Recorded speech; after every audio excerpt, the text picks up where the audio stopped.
Yo, can y'all hear me now?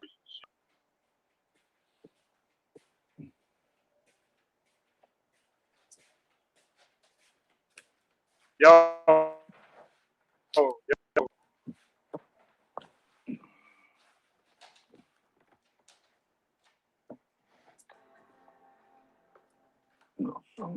Yo, can y'all hear me?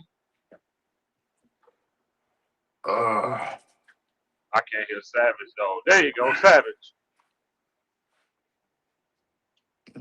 Savage.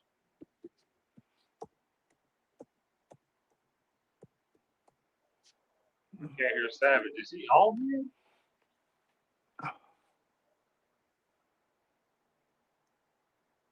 Or you had to back out and come back in because I can't hear you.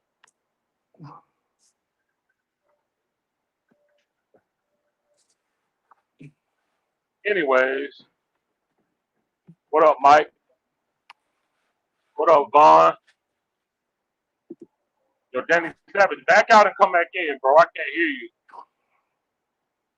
I'm going into the hopium, dude. I know you are.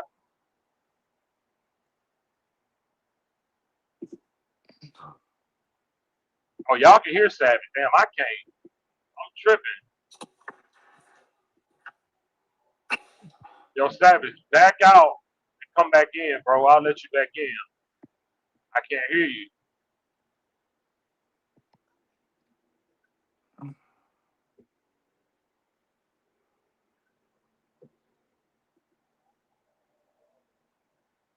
I gotta experience this. Yeah, I bet.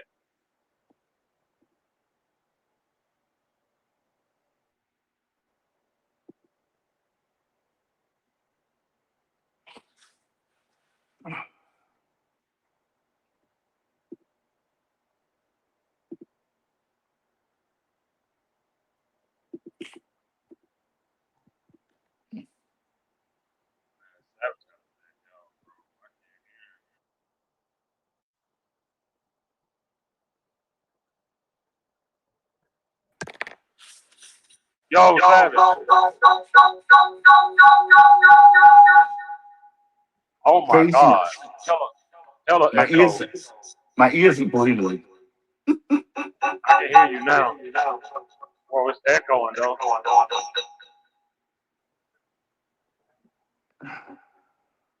Try. Yo. Oh my God. Yeah, it's better. Try. I think you got your YouTube open or something. On the other one, you gotta mute your YouTube. I heard you. It just was echoing pretty bad. Don't do it, Vaughn. Oh, Vaughn definitely gonna do it. It ain't echoing now, bro. Hold on. Can I hear you though? I can't hear Savage again. What the fuck? Bro got a new headset or something. I used to be a whole. Yeah, that ain't gonna get you nothing, bro. I don't know why I can't hear Savage today. I heard him just fine. It was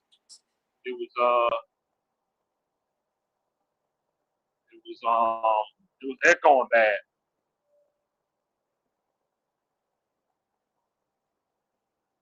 He said years ago, my secondary. Oh, Ronald. As Ronald. Yeah. He's my don't show his secondary. Man, you don't even know the secondary, bro.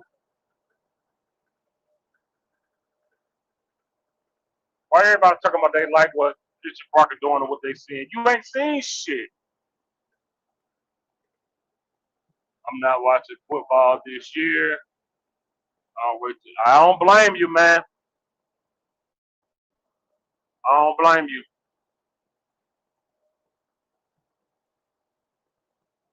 I don't blame you. Literally said last year. I'm sick of it. Right. Exactly, Nate, dog. Oh, and Mark, you choose when you walk. Yeah. They're going to be right there as soon as you walk through the door. They're going to be right there. Fuck that, man. I'll take my chance. I'm going to go through the whole rusted door why I know the real is that I don't want to, because this door is all pretty and blue and got a glowing light. Nah, I ain't fucking with it. I'm going to go through the real door. You saying what up, bro? What's happening with you, man? Finally, I can hear somebody. Damn, nothing, chilling. Well, was there technical difficulties or something, or what? Can't hear Savage. You trying to bring Oh, it back. His audio is messed up. Let me see. yeah. Yo, Savage, Hey, you there, Savage. bro? Hey, Savage. Damn. Can you hear Savage? No, I can't hear him at all. I think it's him, not you or me. I can That's hear what I'm you. saying. I can't hear him. Yeah, I think you're fine. I can't hear him at all.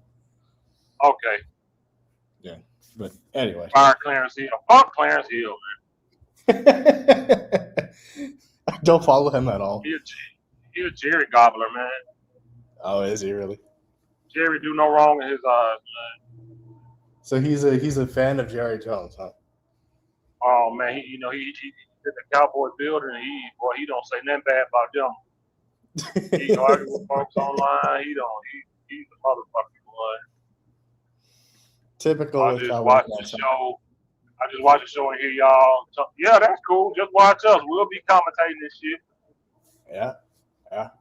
We'll be commentating. I don't know. I doubt if I'm doing early game like the noon games. I really doubt it unless it's a big team.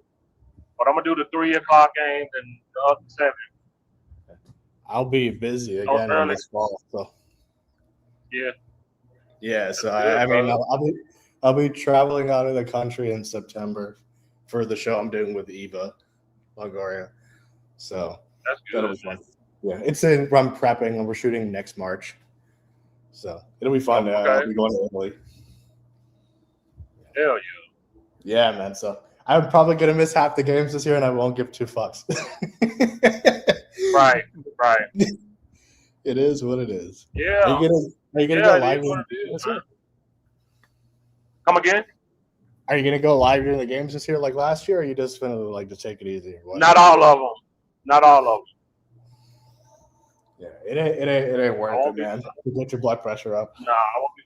Not all of them, brother. Some of them. You know, the big Yeah, games, yeah. The big games. I'll be live during the big games. I got you. Yeah. What up, bro? What's happening, What's Mr. going Man? on? What's going on, man? I didn't know you was going live today. Yeah, man.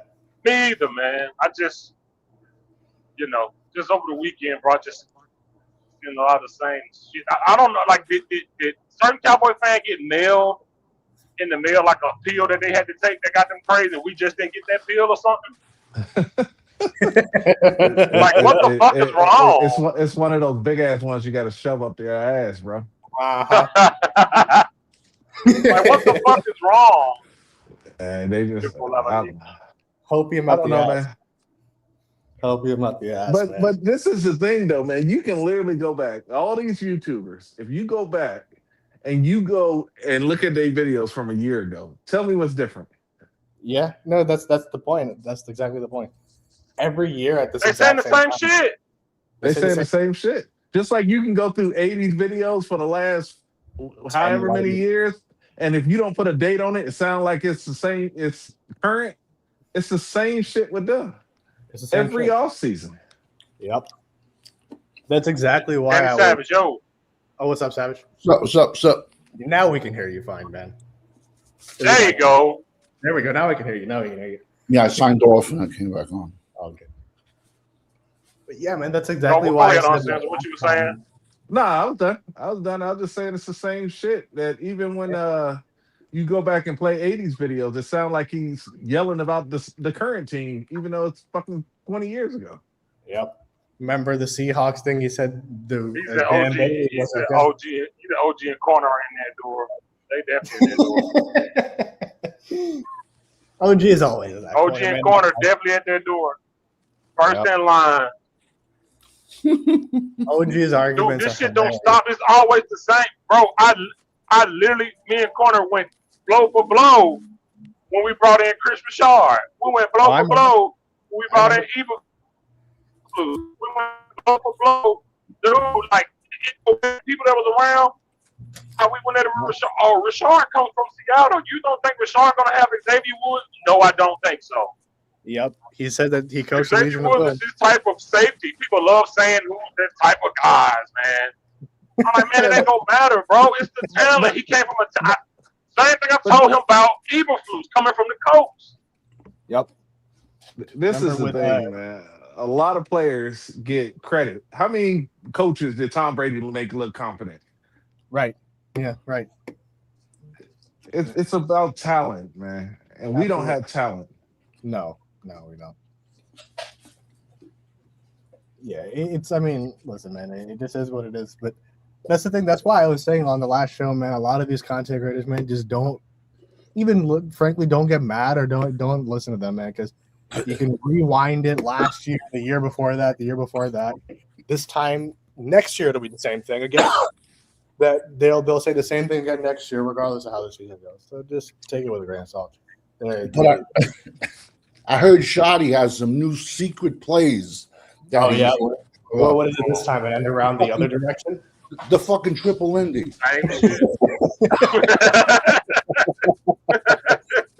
Bro, like, what is it? A triple reverse with a hook and ladder, flea flicker? Like, what the fuck?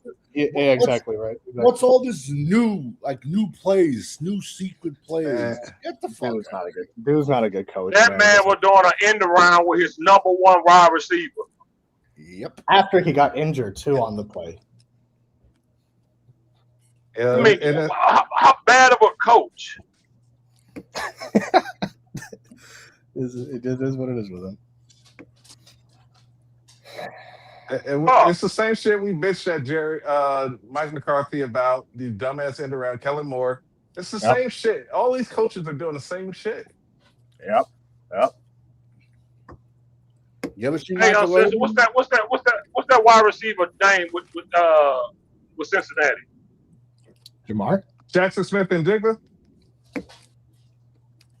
Which one? Jackson Smith and Jigba. Or are you talking about Cooper Kupp? No, with Cincinnati Bengals. Who they wide receiver? Jamar. Jamar. Cincinnati. Okay. My question was on Cincinnati. How big is the gap between Chase, Jefferson, and Lamb? Like, what order you put them in? I'm putting Jefferson first, Chase second, and then Lamb third. I agree. Okay. I'm telling you right now, Chase and Jefferson can take over games, man. 100%. Right. And when I say take over, I mean fucking 15 catch games and shit. Yeah. They're crazy good. Hey, man. 3 touchdowns, man. Hey, come on, man. Yeah, that's not acceptable, man. What's his name? Let fucking another wide receiver come in here and outdo him. He took his shit.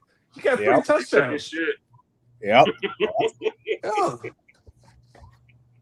Like you cannot let another player come in and be the alpha dog on your watch.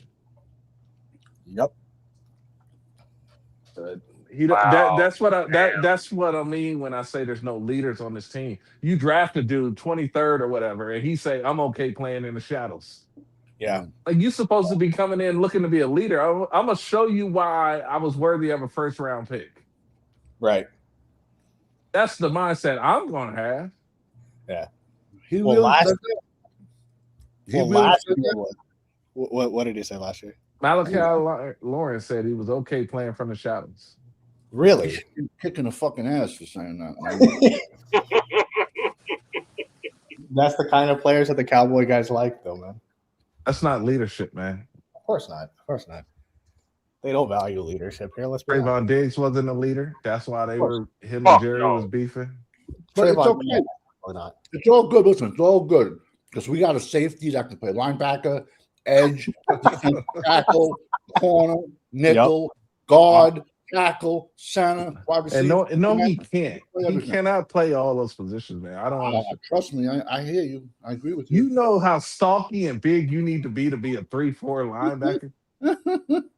No, the word is go back and look at Pittsburgh linebackers and the Ravens linebackers and see how stalky and solid. That's what it takes to keep thumping, because you're gonna have to engage offensive linemen. Yeah. Yep. That's why I don't get it, man. This dude blowing smoke, man. I don't care what nobody say, bro. Oh, 100%. 100% he is. 1,000% he is. He blowing smoke, bro. You ain't even got the players. He naming all that. Man, this dude, he just talk. He doing what Shotty did last year, man. Of course. That's what these coaches are good at, man. They know the right trigger words to get the fans, up in arms, man. I'm going to run a 3-4. I'm going to run a, please, man. Every defense in the book.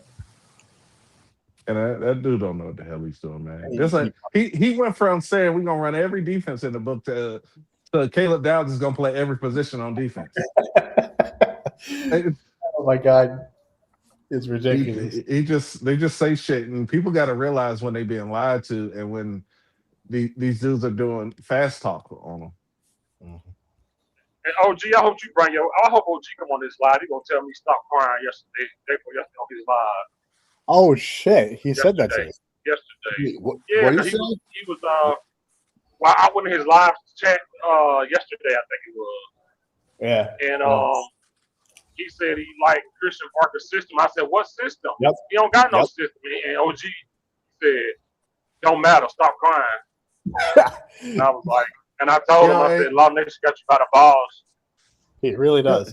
He'll be the first one come week one, yelling at the screen, talking about look at this shit. Yep. The same shit he said he liked all off season. Yep. I hope he bring his ass on. He like Christian Parker. What system? Dude, don't take him serious though, man. The dude, his argument is stupid. He's saying on one breath No, he's serious though. No, I know he's serious, but he's full of shit though too, because he says on one hand that the offense is a problem, yet we finna win 11 games. Make that make sense. That doesn't make sense. And what do I keep saying? If you think this team is going to win 11 games, then you don't have a problem with this offense, because this offense is going to have to put up points in order to win 11 games. Exactly. Just like I told people last year, you can't complain about Dak Prescott if you're going to win 12 games. Yep. He'll be off the train. Like it makes no sense. He'll be off the train. Right. He'll be off. He was the same like thing that, last like that screenshot I sent you, uncensored, with old boy talking about something. He like what Chris Parker doing. What is he doing? They like playing shorts. What do y'all say? Do y'all got some VIP practices that we ain't seen or something? But dude, it was the same thing last year with Schottenheimer. They liked the fact that the paintballs and the Spider-Man masks and stuff. It was the same thing last year. So there's nothing new. They took what CeeDee Lamb said when he said the defense is frustrating. They're like, oh man, y'all know what that means. Christian Parker got them. No, the offense is ass. It ain't hard to be frustrated when your offense garbage. Yep.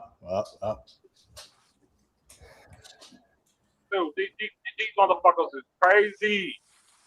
That's why I like it when Savage started using the Dallas hype machine. That shit is so real. It is. The fans the Cowboys could have fucking hired OG as a defensive coordinator. Oh my god, he's the best ever. Dude, I'm telling you, man, they could bring me in and they would talk about the fact that I'm the first Indian American defensive coordinator. It's the stupid shit. They're like, oh, you know, they smart. He probably knows some shit. Yeah, I mean, like exactly. So they gonna say Eshan about to change the game. Yeah, I mean, and I don't know my dick from my ass about schemes. Oh, it wouldn't be Eshan. It wouldn't be Eshan. You know, you'll be EK. Yep. Because they call Christian Parker CP. They just call you EK now. No. You called him wrong. From now on, until he proves he's an NFL defensive coordinator, he is Little Parky. Oh yeah, Little Parky. I forgot Little Parky. Yeah. So y'all leave Little Parky alone. Let him call his defense. Fucking Bernstein Bears type of nicknames and shit. That shit's hilarious. Yo, there was four legit linebackers sitting there at pick 23. We could have picked any one of them, and yet we took a guy that says, "I'm okay being a backup." Yeah, that's exactly what he said. I don't understand that. What type of interview process are they doing with these players to see their mentality? Yeah. Why do we keep busting in first round with draft picks in the first round? It's a Lawrence. That's why I asked y'all. That's why I asked y'all in the offseason when they talked about a 3-4. Y'all know I'm offense. That's why I was asking y'all how much the size matter in the 3-4 defense. Oh, so that's everything. It's huge. Everybody in that front seven needs to be significantly bigger. Yeah, especially your down linemen. They got to be straight goons. And we don't even. Yo, Quint Williams is it a 5 tech? Are you kidding me? He's not a 0 either. He's not a zero either. We have fucking our defense should be called mishmash because they don't know what the fuck they're about. Seriously, mishmash, man. No, yeah, you're right. Yeah. But we got the new hybrid. Now, if you want to tell me Sean Taylor was the safety and you're going to walk him up, yeah, Sean Taylor was 6'2", 230. Could walk up to the line of scrimmage and then cover Randy Moss the next play. But if you're telling me a 5'10", 200-pound safety with a partially torn meniscus is a hybrid, that's just lack of football IQ. And you telling me also you never seen the kid play a game. Uncensored, honestly, how many times did we text nonstop? Was there ever a sentence? Boy, Caleb Downs is playing a good game today. Was there ever one? No. It was more about Sonny Styles, Arvell Reese. Everybody else. Cade Curry. I mean, it's the whole defense. We never mentioned. And we talk more about Ignobi. Yeah, his fucking pass. According to most people, according to most fans, I guess they know Chris Parker minded, so they're gonna play him in the box. Yeah, please. Yeah. Listen, man, we drafted Morris Claiborne, 6 overall, and everybody told me that he was the greatest cornerback prospect since Deion Sanders. Yep. That's what they said. That's Did what we they move said. up? Yeah. Yeah. You know what? You know what's fucked up? We gave up a second round pick to get Mo Claiborne, and that second round pick was Bobby Wagner. And that's what I was trying to tell Corner. Just because they picked high don't mean that these dudes can make it in the NFL. Yep. Yeah. You can be a dog in college. Most of these dudes that do get drafted are the men amongst boys in college. And a whole lot of them fail. 66% of the league, including first round draft picks, do not get a second contract with the team that drafted them. Yeah. No, absolutely. I mean, That's 10, 11 players in the first round. That's it. The rest of them, the other teams feel like they can get better talent and move on. and we gave up 2 5s to move one spot. I mean, come on. This team needs every draft pick they can get. Yeah. But whatever. All right, Savage, I got a question for you. If Miami would have traded with somebody or whatever, and they took Caleb Downs, who was the next player that you think the Cowboys would have took? They probably would have took Dylan Thiemann, the safety out of Oregon, just because everyone see the problem with Dallas is we go into the draft lacking people at those positions. So every more pick we would have went, somebody else would have jumped in front of us and took. Okay. Dylan Thiemann never would have lasted till he went 25 to the Bears, but he never would have lasted.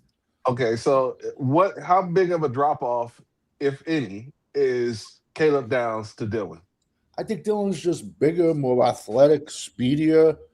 But how much of a drop off would you say if you had Caleb Downs and you had Dylan? Zero drop off. I had Caleb Downs as my 4th ranked safety. So then you gave up 2 draft picks for essentially a safety that you could have got with the next pick.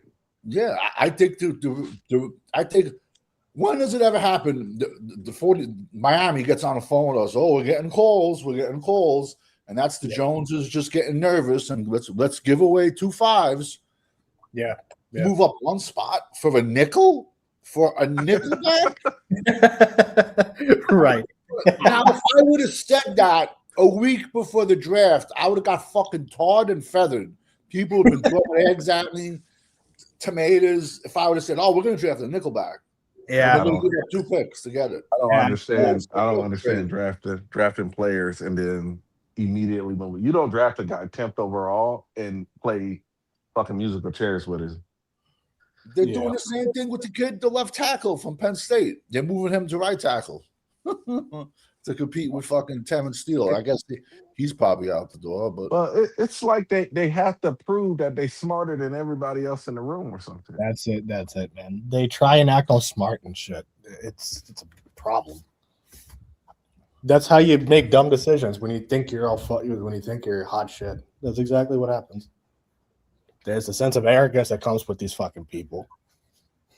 I agree with Nate, dog. You should have got a linebacker. Yeah, you need linebackers, man. Of course. You do. Defense, no, I just don't think we have the talent, man. Just to be honest, I just don't. What you be saying, Uncensored? We have no linebackers. Defensive tackles and linebackers are the core of your defense. They help you win championships. Absolutely. They make sure that all of these corners and safeties get to fly around and get all the praise because nobody wants to run up the middle of that defense. Yep. And like Savage said a couple of days ago, a quarterback flushed out of the pocket is a bad quarterback. Yeah. You have to put pressure right up the middle. That's why when we were good, we had Brett Favre's number because Leon Lett could just go right up the middle and be in his face. And then Favre would be running to the left or the right. And he was good running around. But I'm telling you, Tom Brady said it out of his mouth. The 2 hardest Super Bowls that he had was against the Giants because they put pressure right up his face. Yeah. He said that out of his mouth. Yeah. You can't throw when people are in your face, man. That's just you got to be able to step into your throws. Otherwise, they're off target, low, all types of stuff. The edge rushers are all flashy and shit, but it's, the defensive tackles, man, are the most important. And the shit that pissed me off is you get one of the best. Look at 80. You get one of the best 4-3 defensive tackles in the league, and you change the scheme up on them after 8 games. Yeah. We've been screaming for a defensive OG tackle. We finally hated get a this motherfucker. decent one. What's up? We finally get a decent one, and they change the scheme up and put them out of position. Yo, They do look that. at Tampa They do that Bay. all the time, man. They do that all the time. Tampa Bay took Ruben Bain out of Miami in the first round, and then now they already got a good defensive line. And then in the 4th round, they came back and took Capehart, who I loved, out of Clemson. He's like 6'5", 330. So boom, 2 defensive linemen, and they have a good defensive line, Tampa Bay. But whatever. Shout out to 80 in the chat, man. Dude, homie. What's up? What's up, Eddie? It's Like I said, I just never seen them like it's like the guy that it's like the virgin that just anybody he get, like when we got D Winner from San Fran, the 1,000 videos out. Oh man, we finally got the what? Yo, we gave up. Y'all should have saw the videos. I saw. But I believe it. we gave them a pick for him, and what did they do? They drafted a bigger linebacker. They drafted.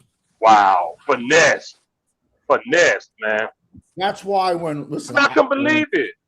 when they gave us a 3, when they gave us a 3 for Osa, I said, "Oh no. This isn't over. There's no way." You did. You did. You damn sure did. Yo, can you You said, imagine? "Watch it, something gonna happen." You sure did. I said, "No way," because we come on, bro. There's Osa no way is not Osa- worth the 3. Osa ain't worth a rotten banana peel, bro. No, he isn't. But yo, can you imagine if he makes the NFC title game this year? He's with the Niners, right? So just imagine that for a minute. It's possible, shit. Yeah. I am gonna laugh my fucking ass off if that He happens. can turn around I this went whole back thing. checking. I'm like, is my computer malfunction? Does this supposed to say Fred Warner? Because these fans acting like that's what we got. Like, is they sure we got is this name right? They was on Twitter like, good, smart move, Jerry. Finally got the linebacker sold up. I'm like, what? They always do this, man. San Francisco's defense was not that good with D Winters anchor in the middle.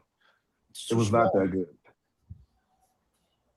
It was not Shout a out Fred to Warner-led defense. Yeah, Listen, I figured it out after all these years. You just got to stop caring. you gotta stop caring. Exactly right. In all honesty, yeah. Yeah, that's why I am where I am, man. You just can't put energy into it. It ain't worth it. Just like I told Corner when they canceled that last mini camp practice, I said, when you understand it's not about football, it all makes sense. Your whole energy will change toward the team once you get that. Yeah, I stopped caring. What do he do? He started naming other teams. Well, they canceled them. I don't give a flying Dutchman what they canceled, man. Exactly. Yeah, The Cowboys, Talk about this sorry ass team, bro. We ain't got no room to cancel nothing. No, Especially you got a new DC having to install his mishmash. Yes. Yeah. you know, especially when he's teaching players 6 different positions. Yep. It's going to be the same nickel. It's going to be the same nickel, in my opinion. These I fans, swear, everybody be having their fucking lube sitting in front of their computer, bro. they Like just when they were showing him out there with the players, they were like, "Oh my god, look at how he communicate with them." I'm like, dude, get off the sack. What are you talking about? How he's communicating with them? Every coach walks around talking to the players. these Dude, it's just ridiculous, man. Cowboy fans really just like to grasp at straws, man. That's just what it is. I mean, they could literally, this guy could put laundry detergent in properly, and he would be like, "Ah, he didn't spill it." Like these fans are just they grasp at everything. But I thought it was about putt and Greek dancing. I thought that's how you communicate with players. Yeah, putting broomsticks up your ass. They said like a pony, man. sang a Yankee fucking doodle. Yeah, walking around. Broom clenched up his ass. Meanwhile, Dak those picks. Yo, $500 million quarterback got a broom up his ass and ain't won shit. I am playing, man. But frankly, I mean, it shouldn't even be up to Schottenheimer or to anybody else to be like, yo, we ain't gonna be doing that. Dak has been in the league for 11 years, 10 years at that Yep. point. Yep. You should be They able to said say it. they said the golf, the Greek dance, and the laser tag was gonna build culture. What the fuck is this? Yeah, Yep. that's if you're What coaching. fan people. base looks at that a team that ain't won shit and says Greek dancing is gonna build culture that's gonna equal the wins? What the hell am I watching, man? What are y'all? What? You supposed so to earn stupid, shit dude. like that. You supposed to Exactly. earn that by winning. A day off is earned. You win, and then you get a day off. Absolutely. I tell you what, Somebody please relate. you don't want to play in the preseason. Come out week 1 Earn and it. 2 and play well in the preseason, and then you can sit out week 3. You Yeah, got to earn it. earn the time off. Absolutely. Dak hasn't played a preseason game since year 3, man. It ain't happening now. Forget about it. It's not gonna happen. Hell, he can't now. They scared to get hurt. Yeah. No, you good, brother. You can't now. They scared to get hurt. You saying? Yeah. I was in high school last time he played a fucking preseason game, so I don't want to. No, seriously, I'm being dead serious. So, this third year in the league, I was just entering college.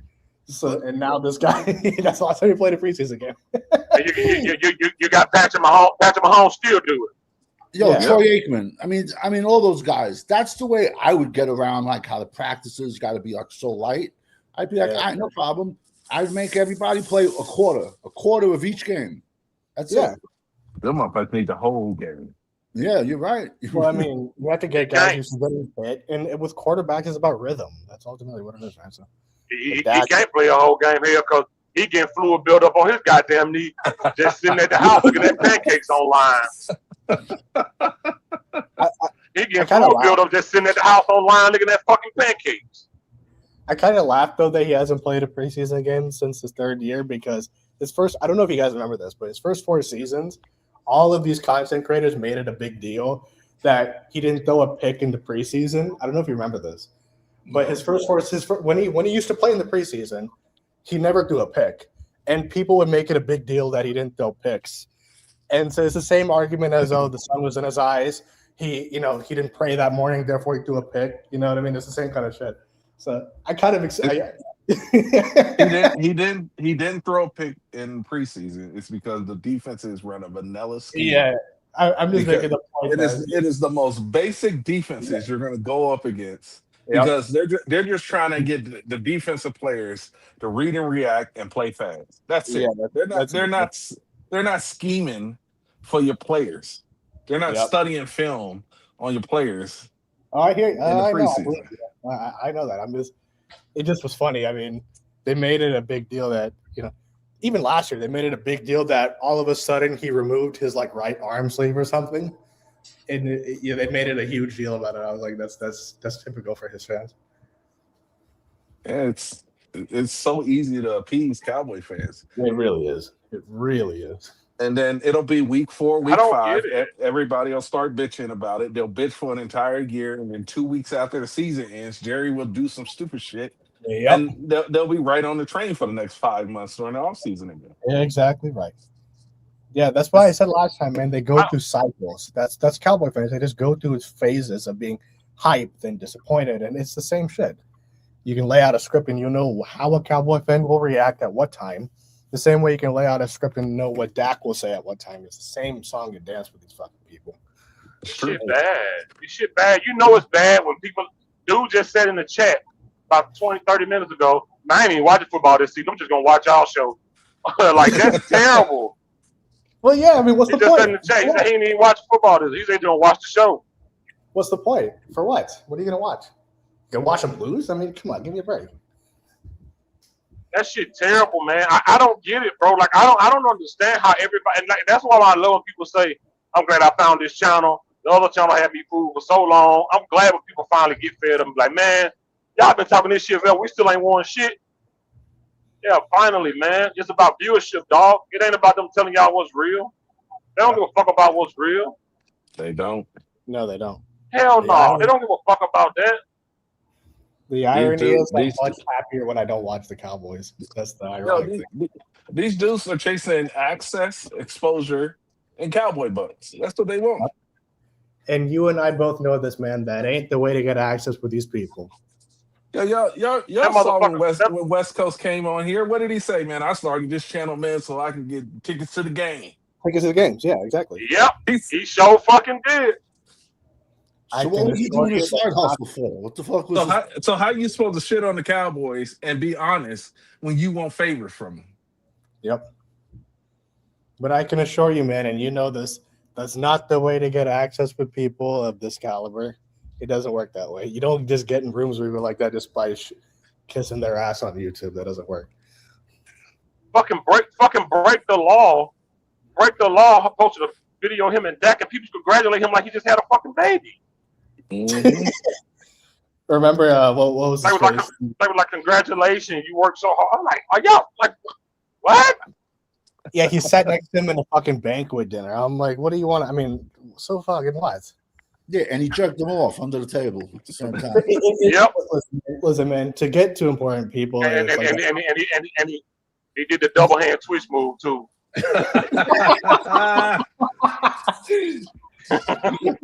Yes, that's the hand I'm talking to my mic with. it's We not got the people way. saying, well, hey, Fifth man, can we at least get 8 wins, 10 wins, Fifth? What the fuck does that mean? I'd be happy if they win 8. That's what OG said. He said, I'd be happy if they win 8 games. Most of these fans will be, to be honest with you. That's so sad, man. That's crazy. Jesus. People, I mean, I That shit remember terrible. I remember when the Cowboys lost in the playoffs, everybody was pissed off because it was Super Bowl or bust every single year. That's the standard. Yeah. And then people was like, oh, at least we made the playoffs. At least we won our division. And now it's they did. And now it's just they just want to win some games. This shit crazy to me, man. Yep. That's 98%. Hell, Ronald, aka OG, said he'll be happy with 9 goddamn wins. He said 8. What the fuck is going on? Man, listen. 8 wins. See, I gave him 1. Yeah. Here's the funny thing. He says they're going to win 10 games, but his math is off. We did the math. He said he has us winning 11 games, which is just crazy shit. There is zero chance that. And the homie, and G Hampton, cool. I ain't got no beef with G Hampton. I love his show. Yeah, but to be like, you know what, Phil, to be honest with you, man, ain't even about Super Bowl no more. Man, I ain't got nothing to say, man. I don't know what to say after that. Dude, I was on the show the other day, right? Just a little bit. I hopped on the show. Just a couple of months ago, this dude was off Dak's train. Now he's fucking back on it. Just the other day, he was at. I was like, he was just back on Dak train, and he got mad at me that I was like, oh, Dak ain't it. It's off-season amnesia, bro. Off-season amnesia, man. They forget everything that happened last year. Yep, exactly right. Be real, it ain't about Super Bowls no more. What? That's like taking a girl out on a date, and it's like, oh, we're just here for the appetizers. We don't want none at the end of the night. We don't want right. Hey, what the one dude said? Hey, you better stick to under $20 because once you pass $19.99, that ass is mine. This is what they at, man. The fan base they didn't got OG. Shit, they got OG last year. OG be saying, stop talking about my Parker. Yeah, he said the same. He said the same thing last year. Last year it was, I don't give a damn about. I like this defense, man. You ain't got to worry about this defensive line. And we traded for 2 fucking players. We traded for 2 players on the defensive line and got rid of 1. Oh, come on, man. Remember last year was the same thing of, I don't care about this defense. The offense is going to be good. That's what he said last year. Then week 1 happened in the preseason. Will be the same thing this year with him. Brando in the chat. Nate Dawg said never washed his hands since. Exactly. Fans are crazy, man. Listen, and this is the thing. I'm just trying to make sure we're tripping. Well, and this is the thing. Everybody thinks that because we are speaking the way we feel about this team that we want them to lose. Yeah, that we hate them. He called me I'm not going to root against the Cowboys. I want them to win. Yep. Mm-hmm. Yeah, I show Fifth some of the shit my wife sent me. I need to be able to talk shit back. Mm-hmm. My wife is a savage when it comes to football, man. I got you. Absolutely fucking savage. And I need some shit to talk back. I love it. It's gonna suck handing a top 10 pick over to the Jets, man. It's really gonna suck. It might be a top 5 pick. Yeah, might be top absolutely. I hope it's Jeremiah Smith so I can laugh. Oh, I can laugh. The thing that's Everybody- crazy Who is though, for he? me, The wide What? receiver out of Ohio State. The number He one good? wide receiver. He's Oh, the my number God. one wide receiver in college for the last 3 years. Yo, He just ain't been eligible. he's had like 2 different quarterbacks. I'm just going off the top of my head. Like Yeah, 20, 2 different. like 2,500 yards and I think 29 TDs, something like that. Yeah, he's 2 seasons. ridiculous. And he plays with a conservative offensive coordinator. Yes. Way Yo, conservative. he could have played in the NFL as a true freshman. No joke. He is. My And that's dog why- going in the house. What up, corner? What's going on, you guys? Happy What's up? Sunday. What's up? Happy Sunday. Happy Sunday, man. I got that. Hey, now- My thumbnail. I got that blue door all shining for you with hopium on it. That's the door you in. Hey, I like that door. That's a good door. That's a beautiful door. That's the See? best door. That's the only door. No, sir. Oh yeah. That's the wrong door, my brother. No sir. No Hey, sir. corner, I'm gonna need you to keep it a little bit tame today, so I don't have to beat you up in the debates anymore. Oh, Dude, I don't know if you paid attention to the chat that night, Freaky Friday, but I think you lost every debate. I think you need to go back and watch that stream again. I did watch it and you lost. You were all over the place. Well, then I I'm mean, gonna make a doctor's appointment for you because You- your eyes and your ears have failed. because you were splattered like spaghetti sauce, baby. You were everywhere. You were everywhere. I You didn't have to- said I didn't you have to called make up Von shit. Miller. You called Von Miller a progress stopper. progress Absolutely. stopper, and you Geriatric called him progress stopper. old. But then you said he's a guy that a playoff team was signed to help your team. to be the last man to come Crazy. in. Yeah, That's said the 50 crazy. the 53rd man on the roster. Absolutely. Crazy. But I'm not Crazy. gonna bring him You- in on this you team that ain't lost- gonna win shit. You What lost does every Von debate. again? You couldn't answer the question. What does Von Miller change for this team? You didn't answer the Depth. question. Depth. Do we have depth on this team? And what does that depth get you? What does Von Miller depth get you? Probably 8 sacks a year, maybe six to eight. I'm sure. Okay, and those 6 sacks get you another win? Because you told me no. Maybe. You, I don't you know. I've said got a no. crystal ball. Yo, this team is 15 80 in the players. house. What's up, 80? what's up, 80? So, Hey guys, what's going on? All good, my brother. How you been? I've been pretty good. In the family thing, man. Had family over for the 4th and barbecued all that whole day damn near. And hell, I just barbecued yesterday too. I've been wearing that grill out, man. I'm wearing it. That's It's right. good stuff, though, right? Right. It's delicious. Nigga, that wood pellet grill, man. Hell, I Yeah. spent $600 for it. I might as well get my money's worth out of it. Yes, yeah. sir. Oh, yeah. And you've been learning different things and learning your own way, too, huh? Yeah, man. Yeah. I fired up the grill today for lunch, actually. Yeah. Nice. So it's been nice and peaceful, man. Nice and peaceful. Yes, sir. Until 5th go live, and that's when all hell I breaks was loose. about to say we're about to change that up. Yeah. Man. You know, it was kind of quiet when I went live. It was quiet. Yeah, Mhm. Yeah, It was quiet. Corner, I got a question for you. Corner, I got a question for you, Corner. Do you have faith in our linebackers? That's a good question. Answer me that after the preseason. Okay. Okay, Corner, do you have faith in our cornerbacks? Ooh. Ask me that Can't week answer one. that one. God damn. This ain't good. Okay. Okay. If it ain't a yes, it's a no, right? What about the front? What about the front 4? Oh wait, it's Christian Parker, Lil Parky. The front 3.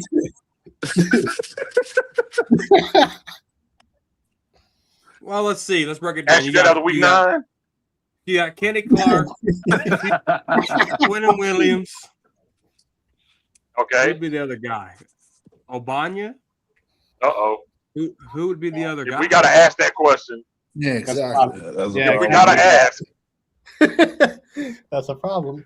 I don't know. Before we play them stink ass, hoe ass, pussy ass Giants, we'll know. We'll know. The fact that we're in July and we can't answer questions about the cornerbacks, linebackers, or defensive tackle, we got a problem, man.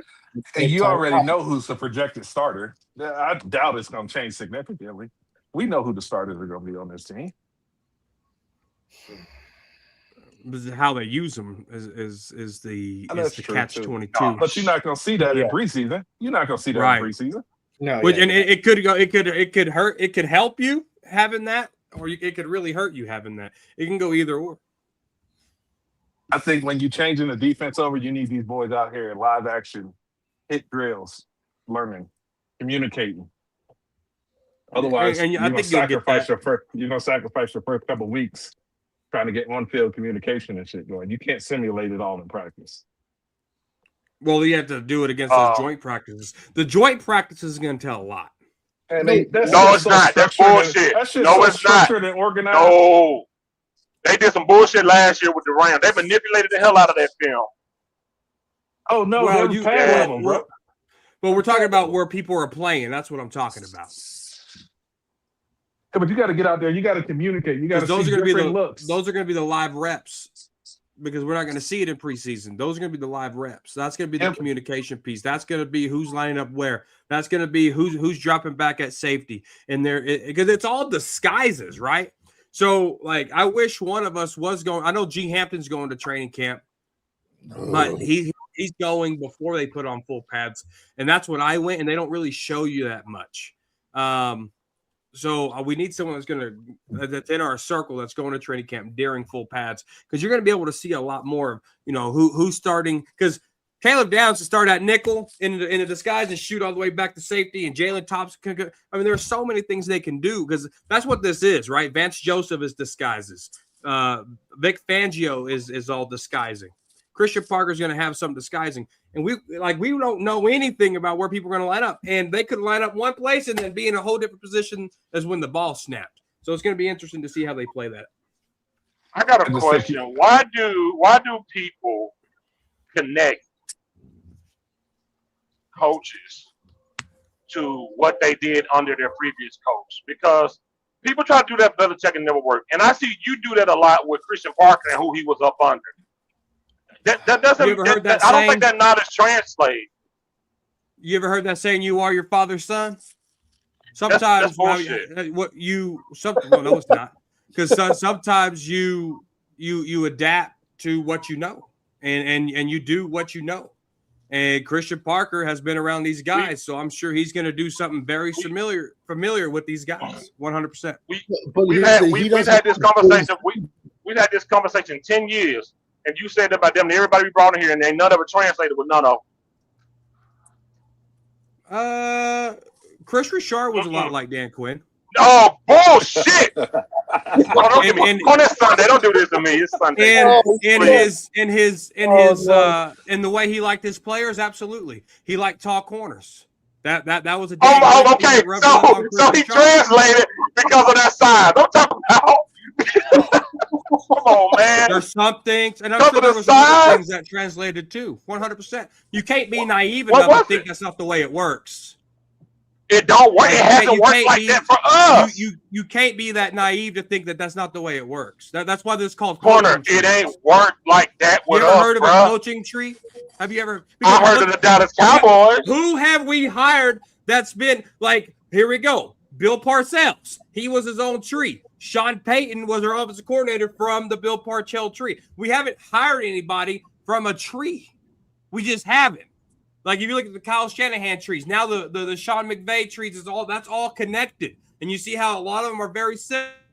Out of defenses that Dak Prescott can't beat because they are all stem from the Shanahan defense or the Fangio defense. Okay. There's a tree to this. You can't be that naive and say it's not. Yeah, but Peyton was not naive.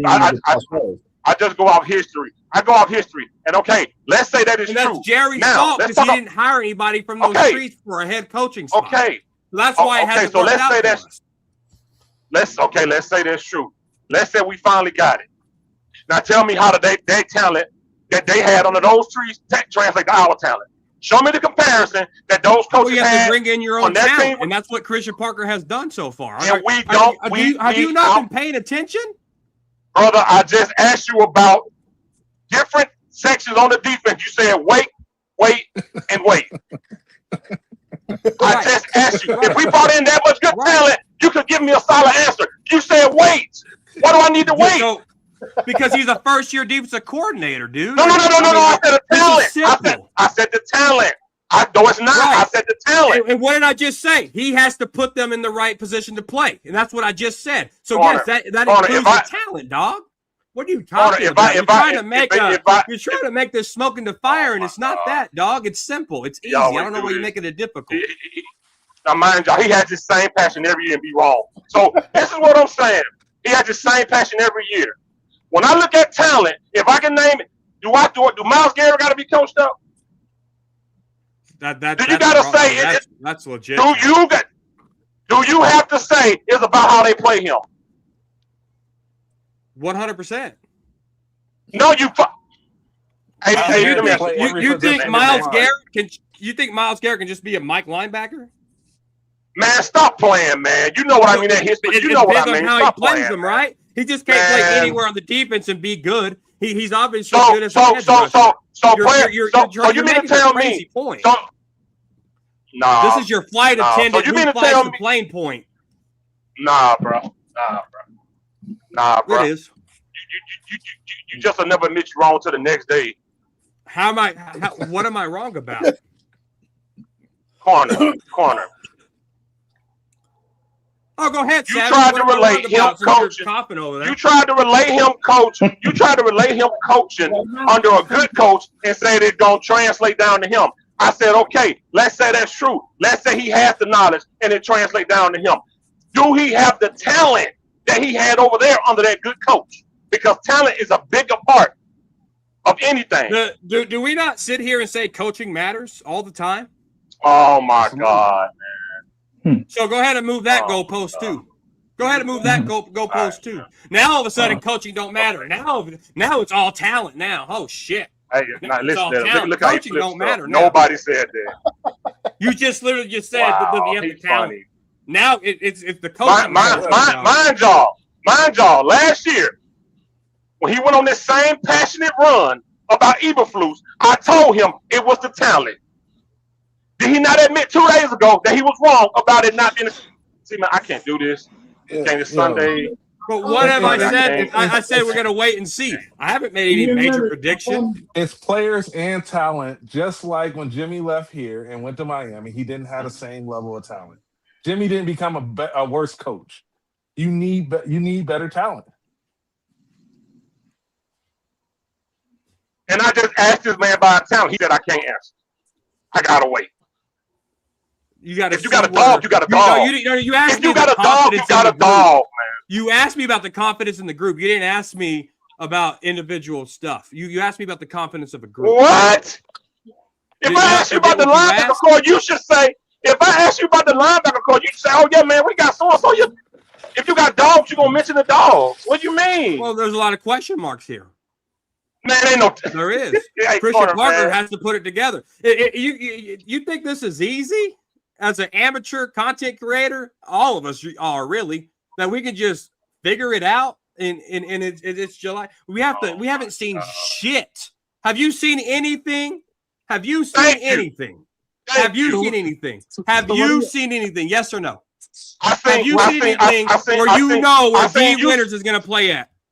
Yes or no? Yes or no? No. You can't tell me to do that. You cannot do. You can't even. You know that don't fly with me. That don't fly with me. I seen you say if Shotty gone, Christian Parker should be the head coach. I seen you say that. I said Jerry will probably make him the head coach. That's what I said. So look, man. So how you gonna do that if you ain't seen nothing? Don't put words in my because I told y'all. Gary, y'all listen. Hold on. Every year. This is simple. Every year. When Nate Dogg, please get this stuff. Please. When Chris, Nate Dogg. Nate Dogg. Oh, please I get got all Nate this. He clicks everything. He clicks Every everything. year, Nate Dogg. Yeah, Every Nate year, Dogg.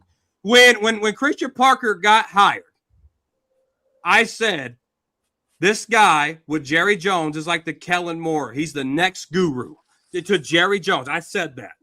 Okay. So when I say, look, he left his own damn show. So when I say that Christian Parker could be the next head coach, is because he let Kellen Moore go. Now, Christian Parker is this new defensive guru that people are dubbing him. Jerry Jones will not just let him go. He's going to keep him around. And just like he kept Kellen Moore around, Kellen Moore's expiration date should have been years ago. But he kept him around, and he kept him around, and Mike McCarthy came in and kicked his ass to the curb. That's what I mean by that. It's simple. He's just trying to make it difficult. It's easy. I don't even understand how you guys are even talking about him as a head coach in any capacity yet. Because you have to look at y'all love to look at history of the Dallas Cowboys when it benefits your topic instead of when you say stuff like that. Okay, so how many coaches has Jerry hired that started off as a DC with the Dallas Cowboys or OC? No, if you're going off his Jason history, Garrett. If you're going off his history, it's only Jason Garrett. Well, it's only happened once. How many head coaches have the Cowboys had? Kellen Moore stayed so long because he was an offensive guru. He wasn't the head coach in waiting, obviously. Y'all already could have been. He could have been if Mike McCarthy didn't fire him. Would have said I would, but he didn't. But so he could have. You told me to go off history. Coulda isn't part of history. But how you mean to tell me Kellen Moore stay was long overdue? Why did Jerry Jones hang on to Kellen Moore for so long? I don't know. Call the man up. Call the man up. You know why. You know why. Yes, you do. I don't know why he held. If you don't know why, you shouldn't be having a mic or a camera if you don't know why. I don't know. You know why. Internal thoughts. Why did he keep Eberflus all last year? Why didn't he fire him at the deadline? Because that was Jerry Jones' ego. Wouldn't let him get him fired. Everybody knows that. Why don't he sign players early? So he didn't have an ego with Kellen Moore? Because a lot of teams don't sign players early. That's a Dallas Cowboy long-term topic. I don't care about a lot of teams. The Dallas Cowboys need to sign their players That's the early. business of the NFL. That's the business. Just because you didn't like it doesn't mean it was wrong. Okay. So $74 million next year to Dak Prescott is right? That's because they restructured his contract. How many years have I told y'all don't restructure his contract? Was it right or wrong? It was wrong for them to restructure his contract. Absolutely. Right or wrong? Yes or no? It was wrong for them to restructure his contract. So Jerry Jones does wrong shit.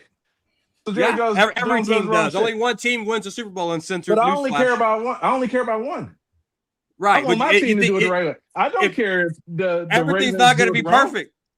I mean, when has anything with the Dallas Cowboys been perfect? It's been 30 freaking years. Their off seasons are perfect every single year to a Cowboys fan. For some reason, there's a lot of potential in the off seasons. That's the difference. Don't mistake me for the rainbows and unicorn people. Number one, don't respect me. I didn't call you a rainbow. So go off what I say. Don't go off what other people say. Then go off of that. If me and you are going to have banter back and forth, go off what I say. Don't go off what everybody else says. Okay, let's go over everything you said. We can go over all last year, and we can go over this year. Sure. You still wanted to keep. You wanted to keep Eberflus mid-season. Corner. Mid-season. Yes, I don't know about that. Yes, you did. Oh no, it's on video. Yes, you did. Because we were on your show on Talking Crazy, and we said Eberflus is going to be gone at the end of the year. And you said, I don't know about that. He can come back. You said that. I almost. I'm sure there's context. There's context. There's no context to bring Eberflus back in any situation at all last year. Y'all got to understand. Corner, we can have a new coach. Corner, we can have a new coach next year, and you're going to say the same thing about Eberflus, the same thing about Parker, and the same thing about the guy next year. You're a passionate fan. I get it. I understand it. But you can't say the same thing about every guy new. And then mid-season, we knew Eberflus sucked first 2-3 games. We saw he sucked. And you wanted to keep him. It's out there. No. Don't bring up the clip where I said it. Because I'm sure there's context to it. And I'm sure it's somewhere along the lines of Jerry Jones probably wants to keep him. There was probably a lot of context that you guys are missing out, which is fine. Put the words there, but add more to it. Because I just didn't. I probably said, though, it's like a headline, right? Cowboys corner says to keep Matt Eberflus. Well, you got to click on the article. No, someone said. Click on the article. Someone said I'm finding for Eberflus next has stream. to be out of here, and you said, "Oh, whoa, hold up on that. I don't know about that." And I basically And then what did I say after that? What justification, period, would you have to keep Eberflus at all? I don't At know all. what I said then. Give me I don't know one what I good said then. hindsight 2020. The whole season. Give me one justification. Week 1 through 17. Name one thing Eberflus did that you thought would have justified him coming back. There's nothing that he did for me to justify it. So when So I why when would I you when say I you talk don't- about these Dallas Cowboys, I have to think like Jerry. Y'all don't. Y'all just say, bullshit, man. blah, blah, blah, blah, blah, Man. Oh my y'all gotta God. think like That's Jerry. Y'all bullshit. gotta think like Steven. You gotta think like Will McClay. You That's guys That's gotta bullshit. You can hide- you That's can how I hide- do it. I try to do just- what I would he's do. lying. 100%. I'm He not done that dismissing forever. himself. He dismissing himself from Man. his crap and trying to say he's thinking like the owner. Man, You're a liar. you can- You debate with us about your thoughts. Don't say you think like Jerry. Yo, you think like corner.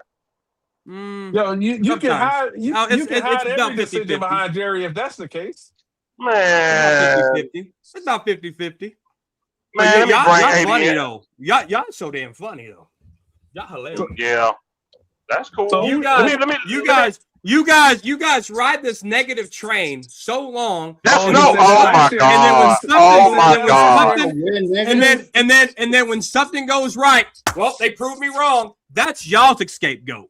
That's y'all's That's scapegoat. not an scapegoat. They proved me wrong. They y'all's proved me wrong. scapegoat. That's an scapegoat. You're saying, not well, escaping I if was you wrong, say guys. that you were It wrong. ain't me.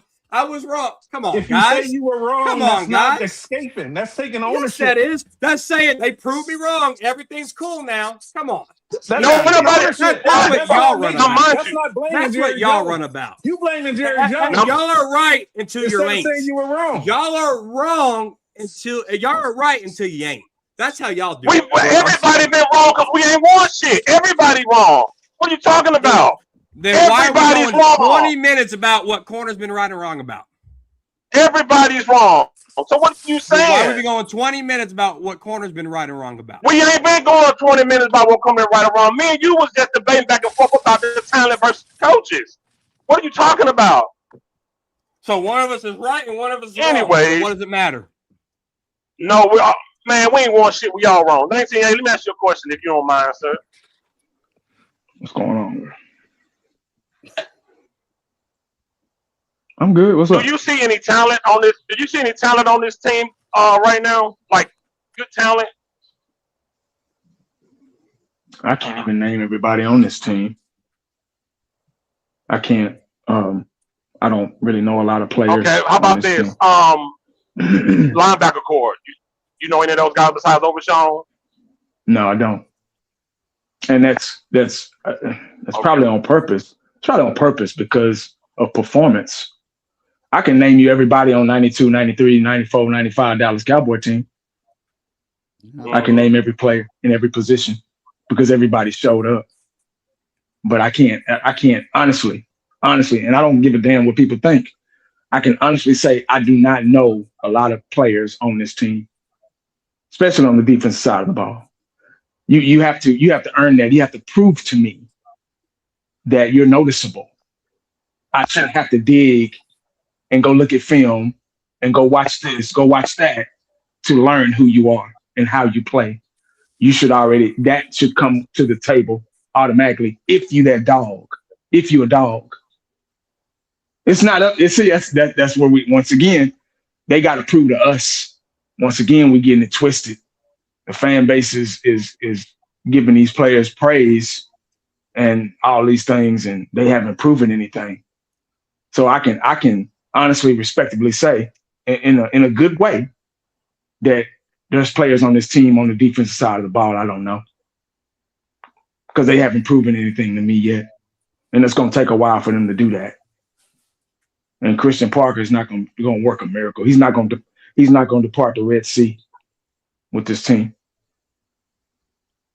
He might have the potential. We don't know, but as of right now, this minute, I can't.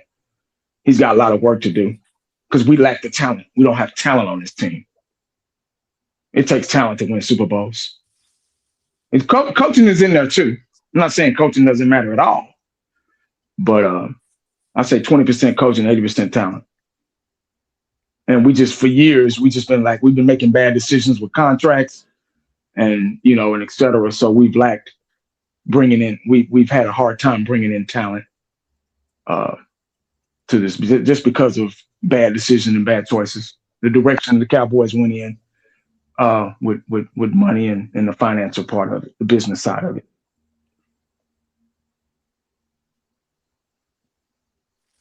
Where'd he go? You got to play. You have to play to. His signal's like this, I'm sure. Yeah, but that's it. That's all I got on that one.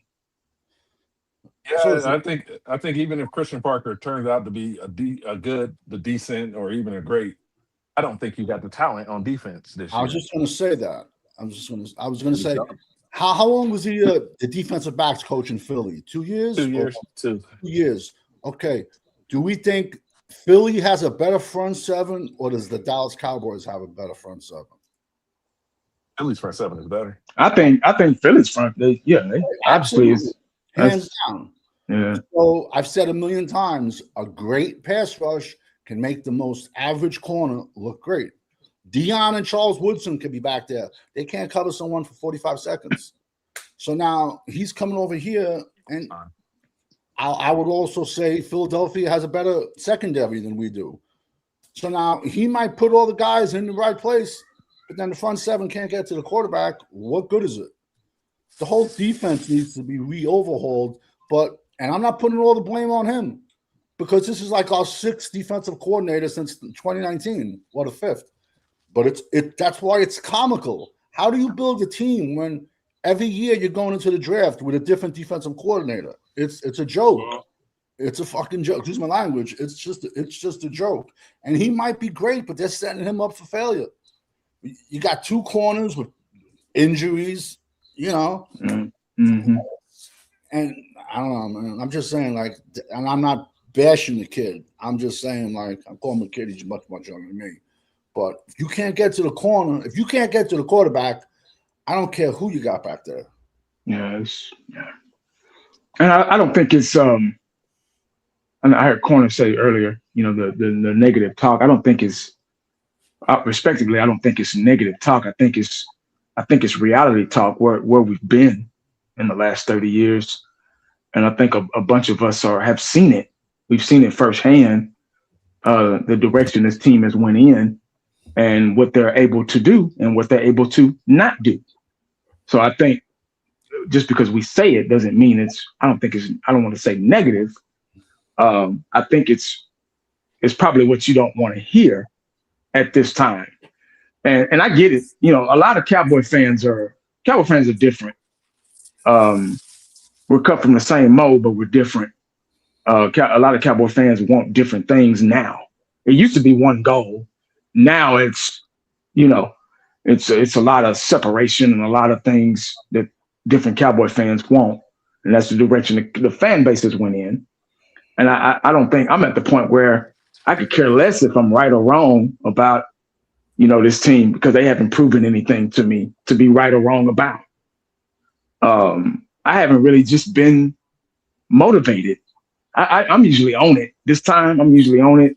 I'm breaking down things. I'm looking at players. I'm wishing, I'm hoping, because that's all you can do, especially in the off season. And the I think season is wish and hope. And I don't have that. They've sucked that life out of me. I don't have that energy anymore because they haven't cared all this time. We've had good teams, and I'm not going to go down that road, the 14, the 16, and all that. But we've had good teams, good talent, and we see where talent can take us. But I think in the same nature, I can't put all my eggs in one basket. Not saying any of you are, but me, I'm just talking about me personally. I can't put all my eggs in one basket anymore for a view, for a donation, for a subscription. I can't sell my soul and sell myself out like that. Those things will come, anyway, but it's not about that. And a lot of Cowboy fans have gone in that direction. Not that I give a damn, because people are grown, they do what they want to do. I don't give a damn. But that's just the direction the Cowboy Nation has gone into. We're so divided. Like I said, I went on the Eagles podcast a couple of weeks ago, and it was so different. It was so different. They had something to look forward to. They had something to reach. They don't have to worry about the things that we have to worry about. They don't have, and most importantly, they don't have to worry about each other. That's the problem right there. They don't have to worry about each other. We have to worry about each other. We can't even focus on the game because of, oh, I'm right. Oh, watch my channel. Oh, blah, blah, blah. Oh, blah, blah, blah. It's just, I was like, wow. And it was a respectable podcast. There was nobody cursing each other out, and I'm not giving praise to them guys or anything like that. But the guy, because I know there are a lot of Eagle fans out there that are, what's. But the guys that I talked to, they were pretty respectable. But that's our issue. That's the foundation that Jerry has made with this team and with this organization and with the fan base, is everything else matters but winning. Fifth quarter brought up about old boy talking about, I'm just happy with 8 wins. That's the direction that we're going in, So it's just until I see it. I'm really on the see it campaign. That's another T-shirt. I'm really on the see it campaign until I see it and it's consistent. Then I'll be like, okay, well, now I can talk about this. Now I can break this down. Now I can say this guy may have the ability to do this. Oh, Christian Parker has got him going in this direction. Oh, okay, boom, boom, boom. But I think now it's subscription talk. It's donation talk. That's all it is now. With Cowboy Nation, it's subscription talk and donation talk. And I know that's what you got to do, I guess, to build a channel or whatever. But that's what it is. And I kind of stayed away from that. And it's been very peaceful. That's why I said earlier when I first came on, it's been peaceful. Corner, real quick, and I'm not coming at you. You are a passionate fan, and I give it to you. But when you say guys like us, we just talk down about it, have a defeatist attitude, how would you feel? What would your reaction be if we had a loaded team from A to Z? We won 2 Super Bowls back to back, and you turned on your television and the fucking headlines are saying Jerry Jones just fired the head coach. You would destroy your studio back there if you heard that, like we have, because we would have won 5 in a row, and that was taken from all the fans, and that's 8 to 10 more guys that got robbed out of being in Canton. That used to be the standard. You win the Super Bowl, well, the season is a complete failure. But we're just not at that no more. And I guarantee you, if we won back-to-back and our team was stacked and they fired head coach, you'd be flipping out and going crazy too. A lot of the old heads, we're tired of this shit. But as crazy as that sounds, there's still a lot of old heads out there that are just, oh, yeah, let's get a couple wins. So that's why I'm telling you, I forgot who our kicker was 3 weeks ago. I'm just so detached. If they're on my television, I will watch them. I will not spend a cent to watch them because they don't care about Jerry. Dallas Cowboys is a brand. It's like Pepsi, Nike. Winning doesn't mean nothing. And Jerry has proved this because he can go 0-17 and that stadium's going to be packed. He's proved it over 31 years. Winning doesn't mean anything. So there's a reason that crazy man Switzer won a Super Bowl. With why? That talent that was already there. Mm-hmm. There was a reason why. That's why talent is way more important. Listen, that man, same thing with Steve Kerr with Golden State. He went to a team that was already set, ready to go. That's why talent. That's why talent matters. Talent is a big part of this shit. If you ain't got it, you ain't winning. And when you know what winning look like, when you know what talent look like, you get pissed off when you don't get that talent in the offseason or the draft. That's why people be talking so down about the people we get. Like, well, we don't know yet. Yes, the fuck we do. Because then nobody else wants this sorry motherfucker. Right. Then nobody else want it. There's a reason why I said Mozzie was ass. There's a reason why I said Osa was ass. They both gone. I don't know everything, but I know talent. And I know what it looked like. And respectfully, we ain't got it on that defensive side of the ball. Not yet. Not this year. It just ain't there. I just don't believe it's there. We ain't won shit forever. Hell, what else am I supposed to say? Shit.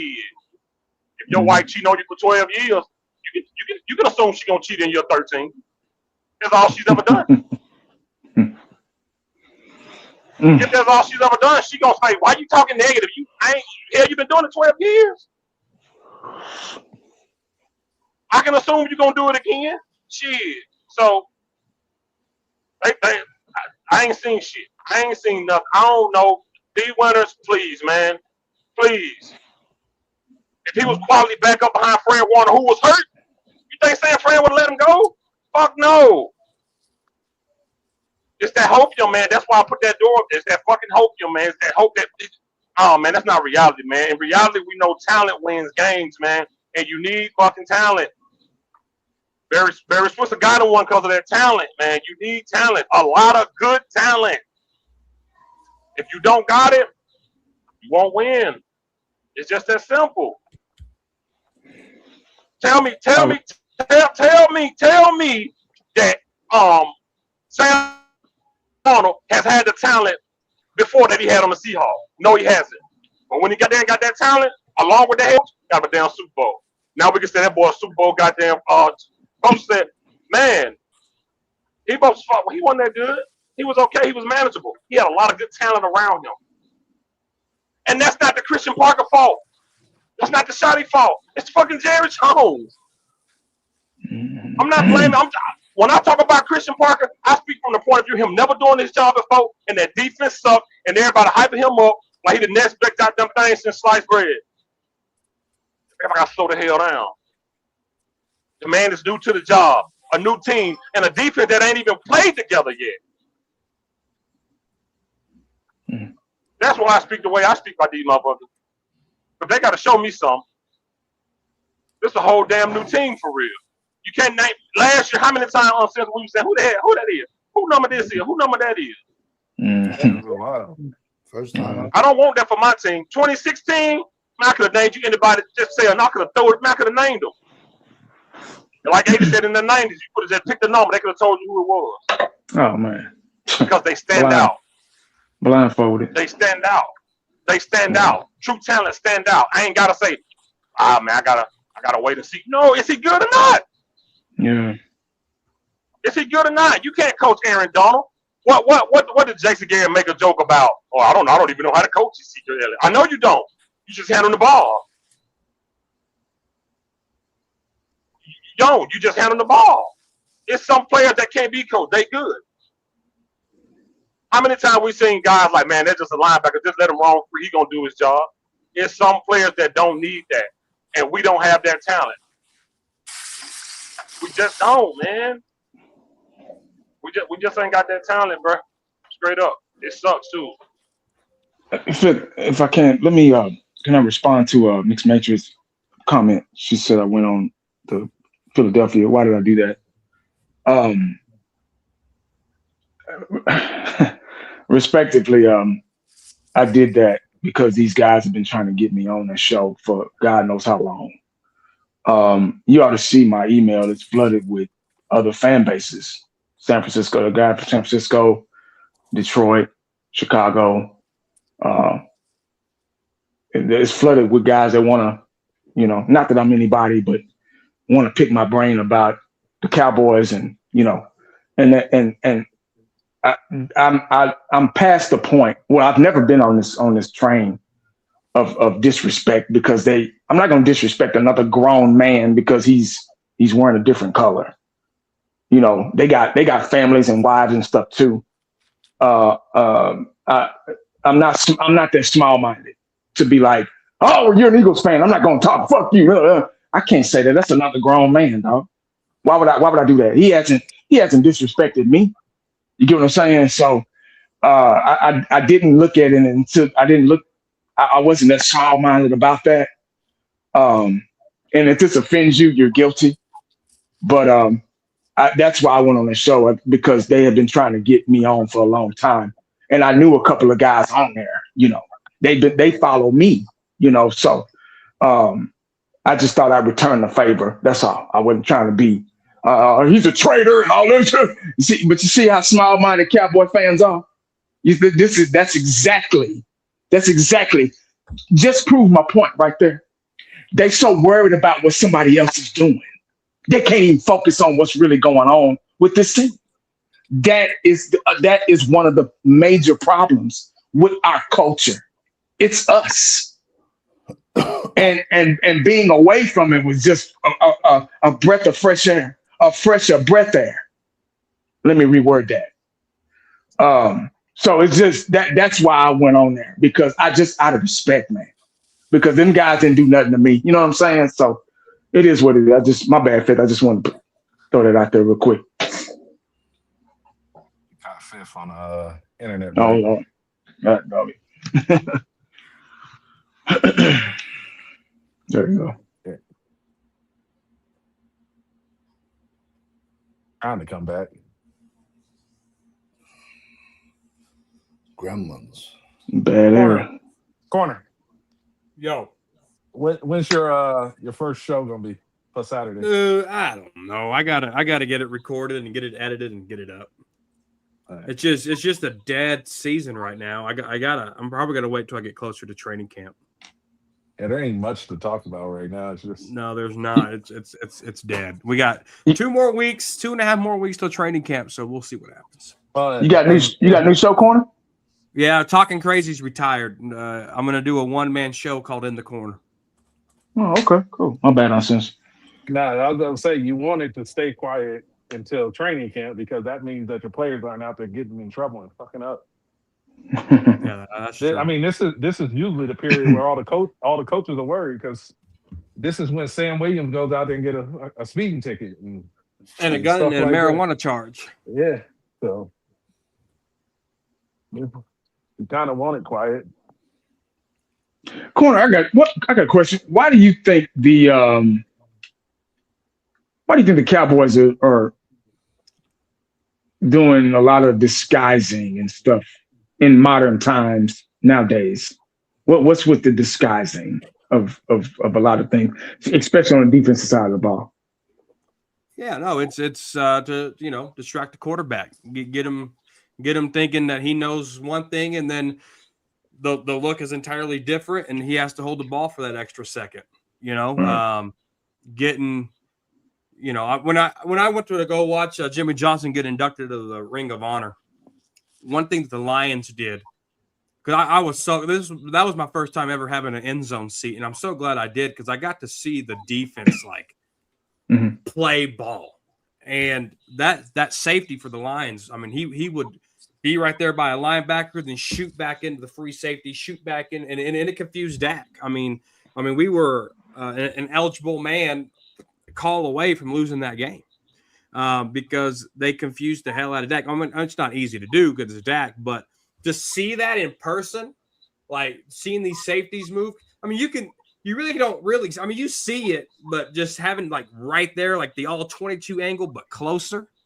The disguises.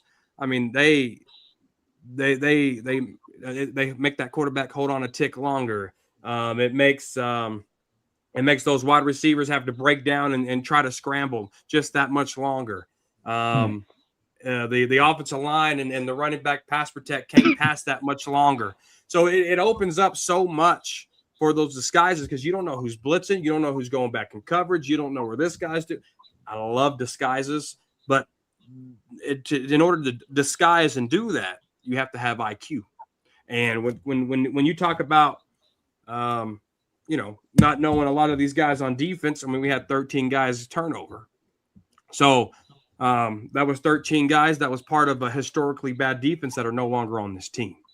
And what we're hoping is that the 13 guys they brought in is going to contribute more. I mean, the Dallas Cowboys were dead last in rookies getting playing time last year.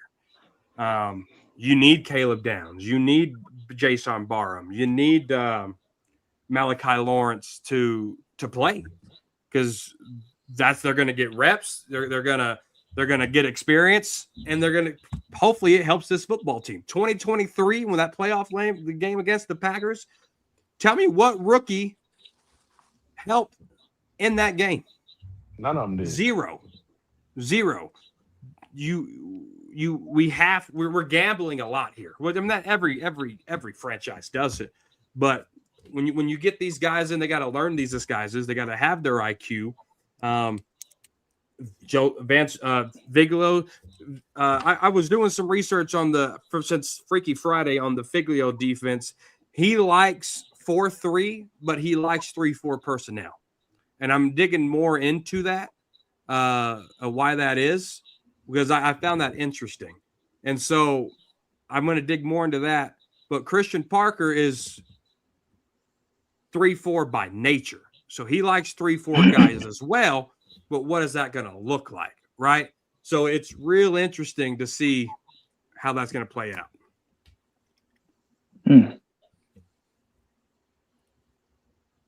Okay.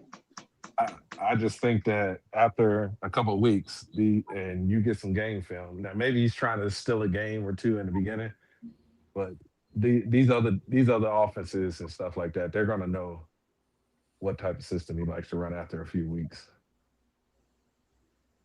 Yeah.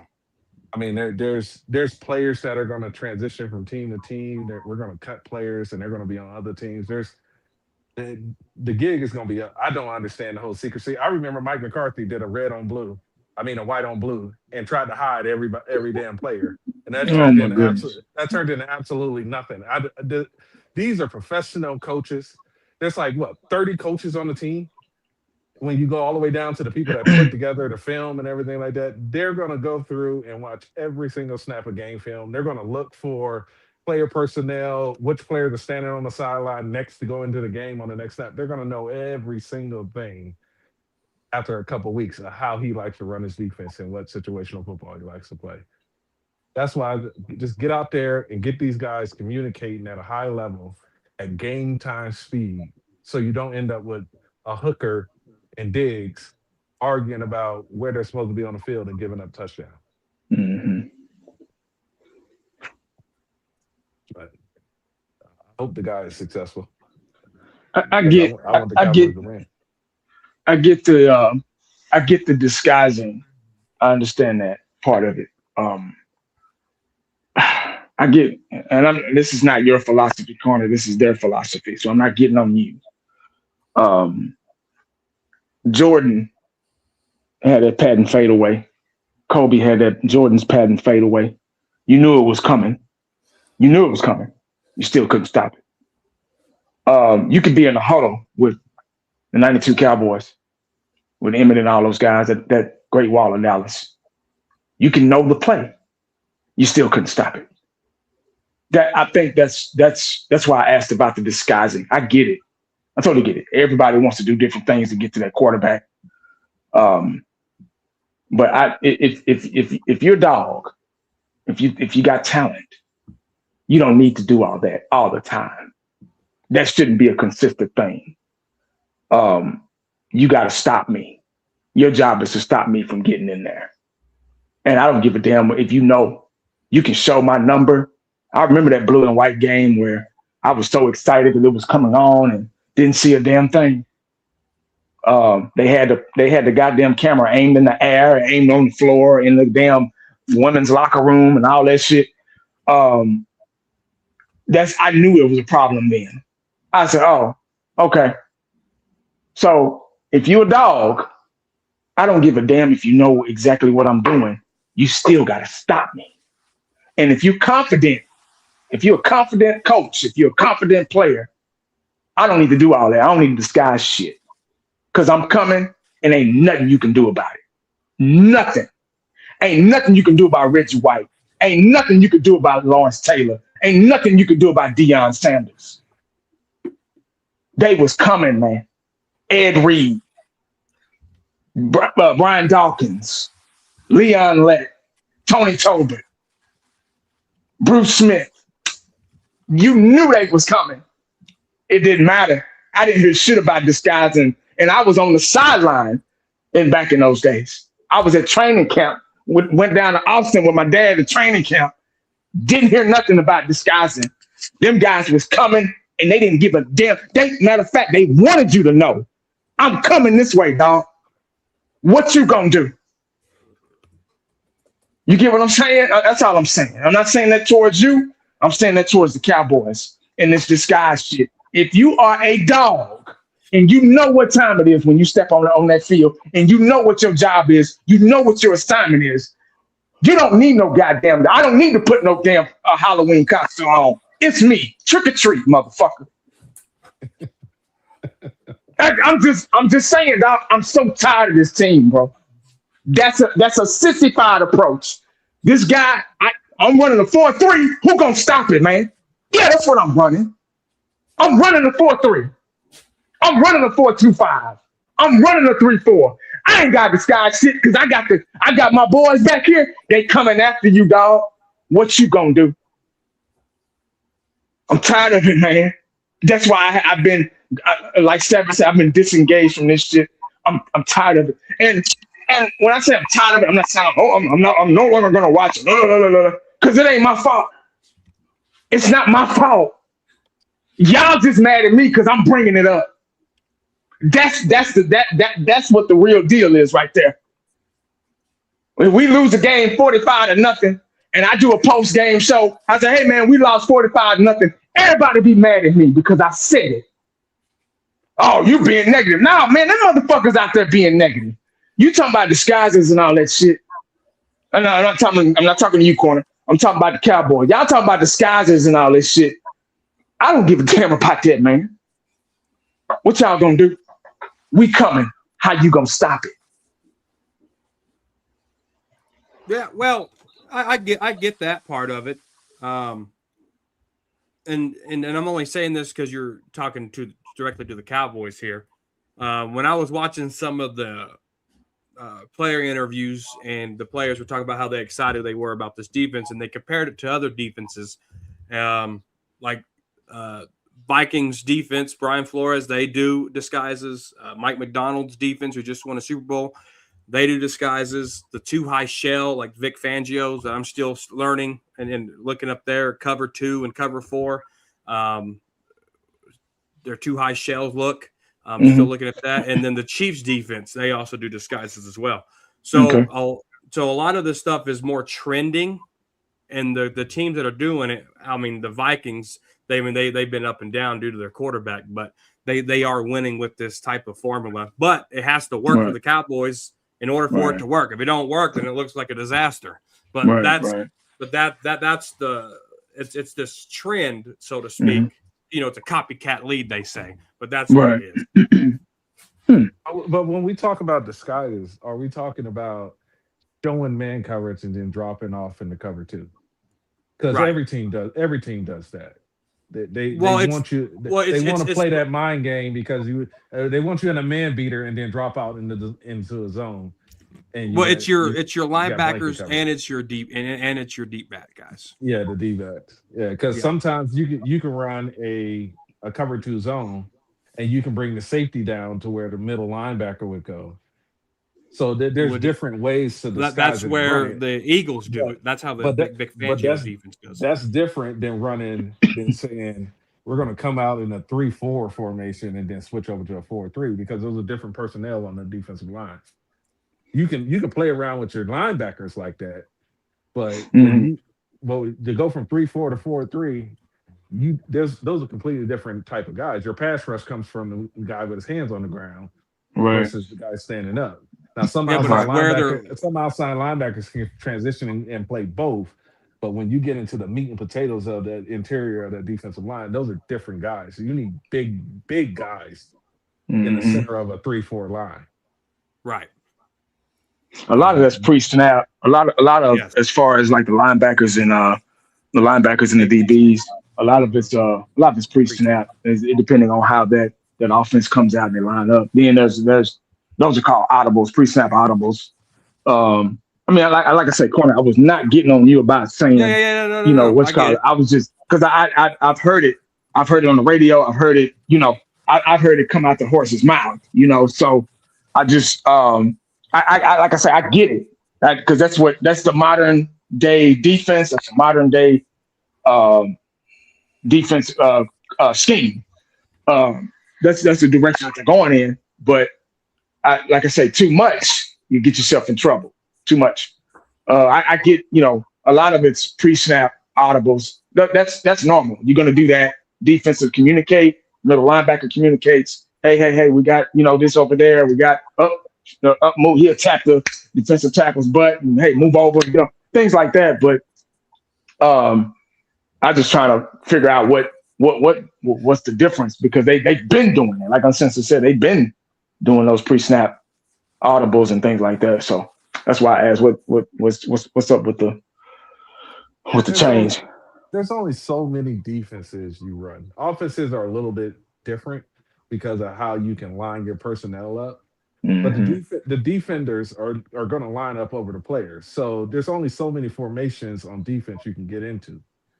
But I also think that there's a way to, and what keeps popping in my head is the Green Bay Chicago Bears game. And I know a lot of y'all probably didn't watch it, but Green Bay ran cover 3 majority of that game, and the Bears are Mm-hmm. down like 21-6 or something like that.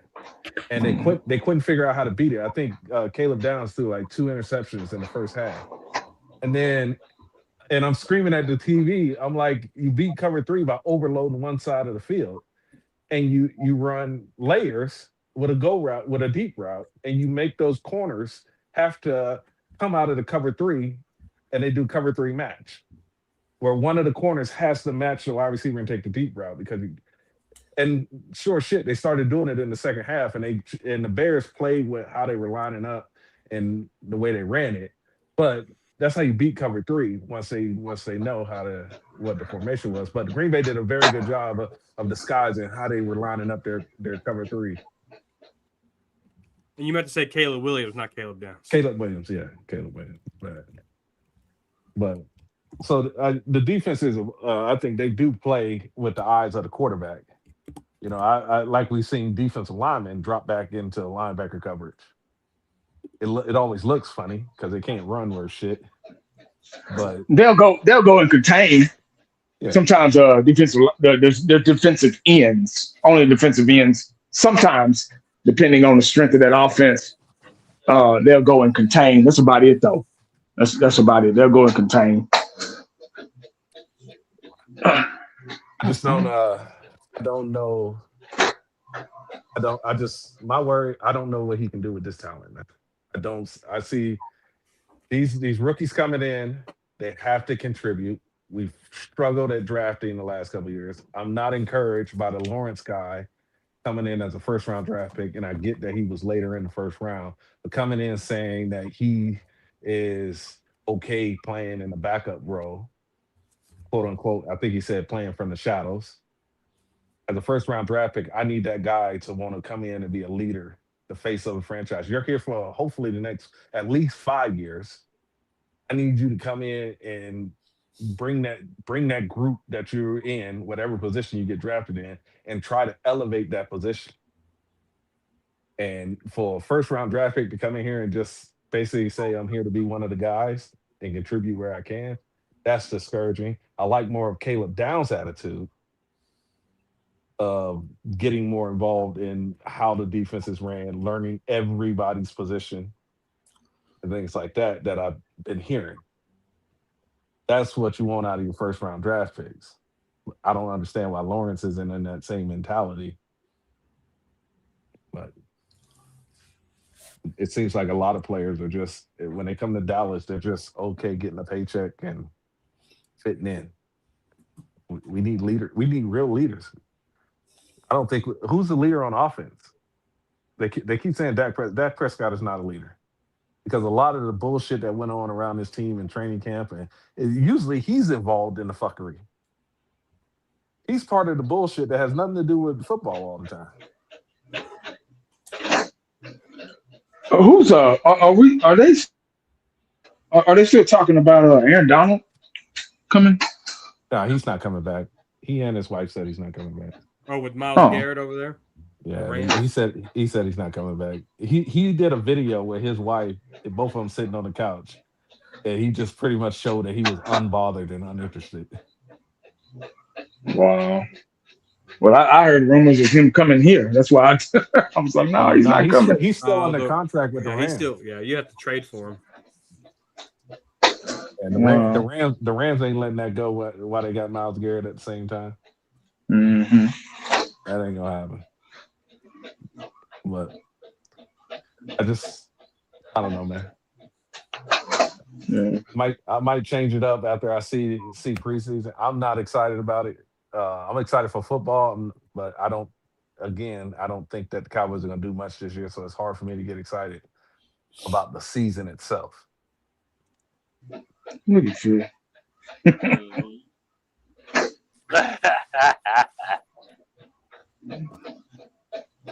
You driving, Phil? Where you at? Nah, I just parked, man. I'm in Bridgetown, Missouri, man. Oh wow. Be careful out there, man. Now we can't even talk on our phones no more. Sure, brother. Yes, sir.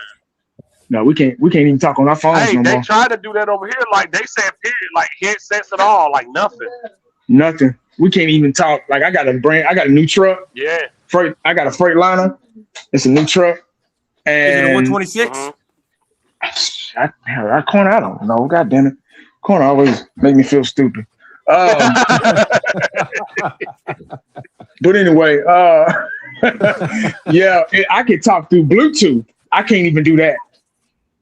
Like I could talk through the speakers in my truck. Yep. And that's how I was talking to my wife every day and all that. But like I said, that new company came in and bought us out. I don't know if I told y'all that. New company came in and bought us out. And yeah, we can't even talk on the phone. We got to talk in between stops. It probably saves them a couple $1,000s a month on insurance. Is your regen integrated in your dash? We got bought out.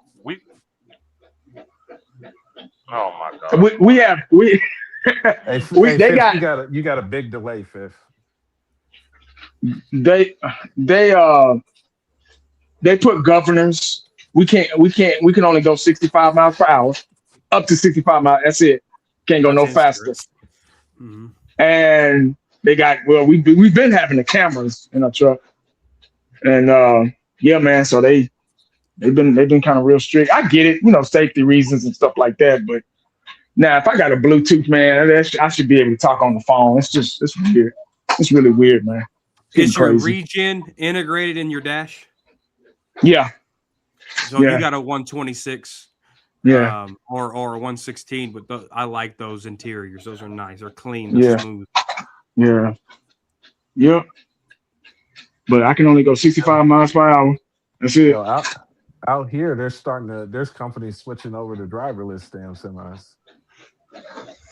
I was riding down to 15, and there wasn't even a damn driver in the semi. Yeah, it's crazy. That shit crazy. They're gonna do those for short distance. They're gonna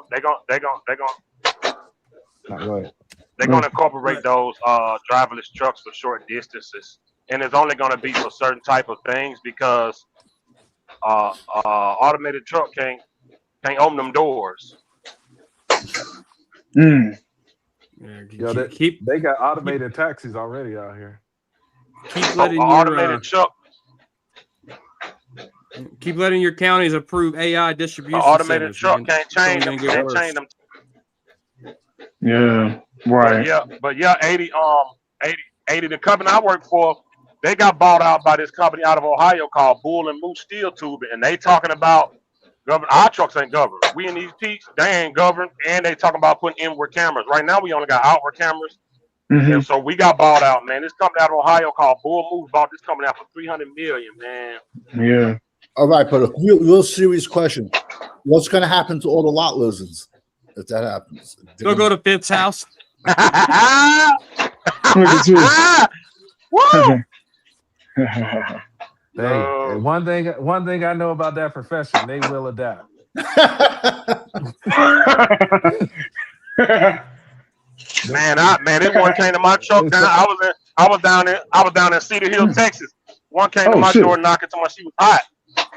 Oh, right up the street. Cedar Hill ain't too far from here. Man, Like 45 minutes away. dude, I'm always I was in Fort Worth last week, What they say, Finn? What they say, Finn? I hear you knocking, but you can't come in.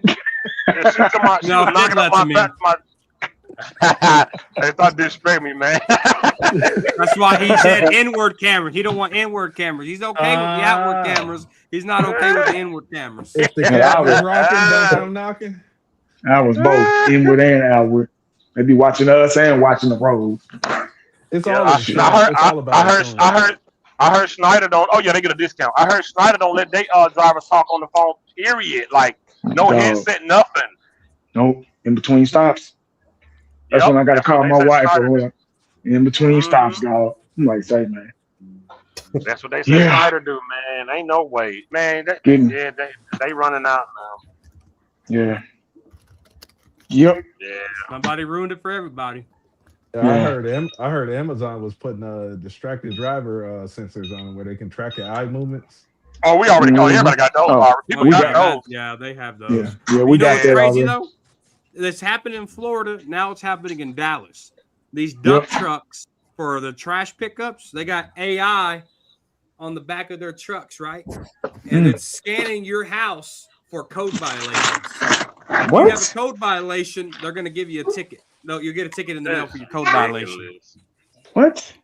Well, my mail let is always your counties. Don't let your counties approve AI centers. Never, ever, ever, ever, ever, ever. You don't have much say in it once they enter because they all get bought and paid off. Don't let it. Don't use a vote. A lot of township does votes. We actually had a vote on it over here, and we struck that shit down. You go to the next county. Don't come over here. Well, and your electric and water bills go up, and your water gets nasty. Corner, you want to grab me on my target corner? Yeah, let me turn on your camera. Let me see. Hold on, let me see. Let me see something real quick. Make sure you put her in the back first. She's in the tarp.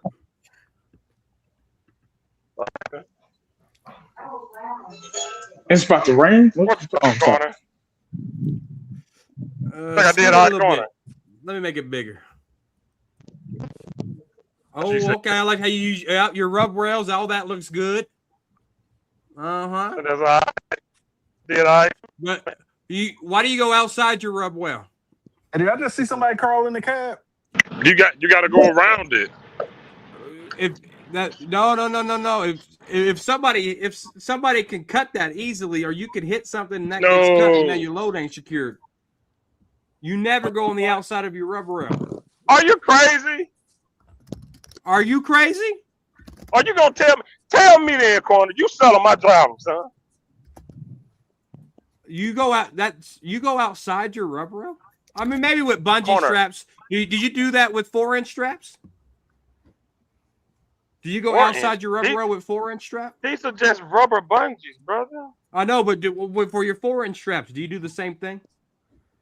The scraps aren't outside the rub wheels. What do you mean they're inside? Okay. The scraps are inside. They're not outside. Good job. Just the bungees are outside.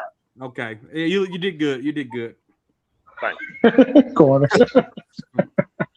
Yeah, you can't tell them. Since he been selling, you can't tell them that.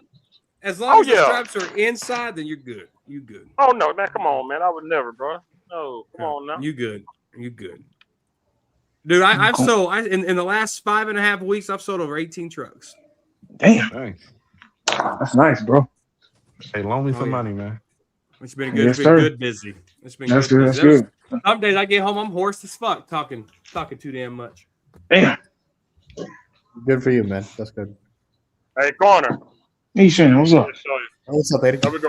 Corner, we drive them big boys, corner. Let me see that. Let me see that 389. You can get 3 or 4 of them in there, man. Let me see the top. Let me see the top of the sleeper. Okay, that's a 63-inch mid-roof, guys, if y'all didn't know. Damn. Yeah, that's that big boy, man. Let me see your fuel tank. You got a whole $120 party up in there. Those are 150-gallon fuel tanks, or those 120s. Little something, man. Corner think he knows something, y'all. I'm telling you, boy, that boy, it make you feel stupid. And we drive the truck, but he know more than us. Right. He do. Hey, look, I ain't gonna lie. If it's something I don't know, I'll call him and ask him. I ain't shame. I ain't lying, man. I'm telling you. Well, shit, I'll call him and ask him. Fit, you a road warrior. I ain't that no more. My shit is a day. It's a day cab only. I'm in town. The furthest I go is like the furthest I go is East Texas. You know, Longview, Tyler, Wichita Falls. He took my room for activity. Wichita Falls, my city. Y'all stupid. You go to Wichita Falls, 80? Yeah, sometimes we have warehouses down there that we got pallets are going down there, and I have to deliver and come right back. Come right back. 287. This man on the 287. Yeah. Man, every time I'm down, I talk to Champ, man. I be trying to have time, but I don't. I be getting down to late, man. I'd have been in Cedar Hill and Fort Worth the past 2 weeks, man. Damn. Wow. Yeah. That ain't too far away. Yeah, man. I told Champ, I said, man, next time I get booked on Fort Worth on a Sunday, I'm gonna come early so I can link up with y'all, man.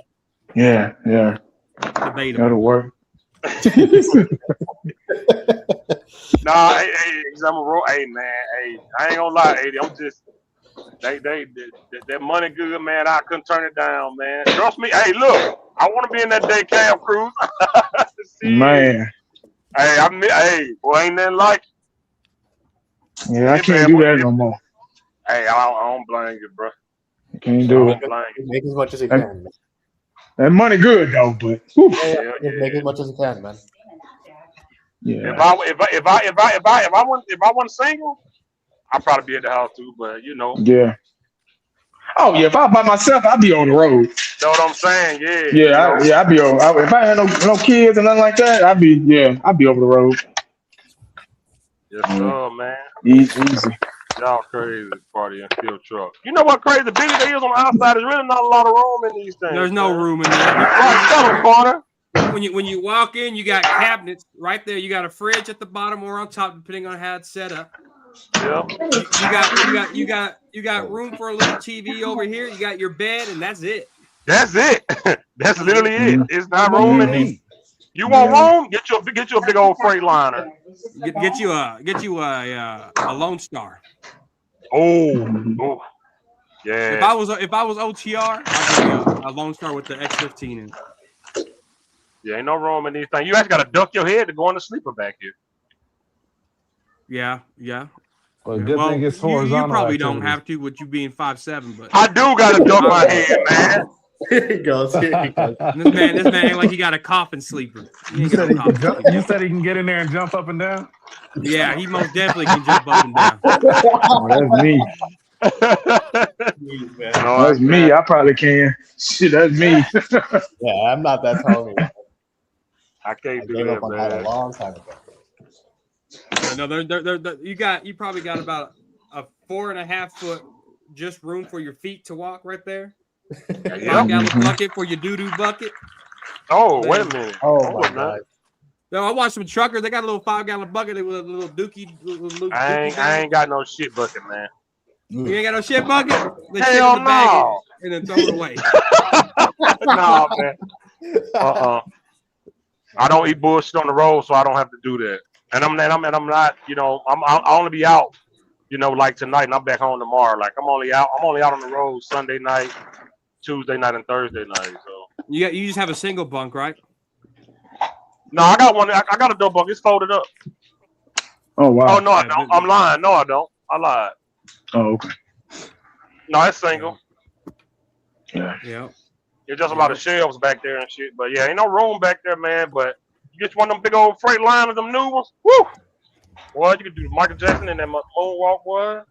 Well, yeah, if you get a condo. Yeah. You gotta get a condo though, which we don't buy. They're too tall for us. All our trucks are automatic. We got Freightliners. They're all automatic. You got the DT12s in there, baby.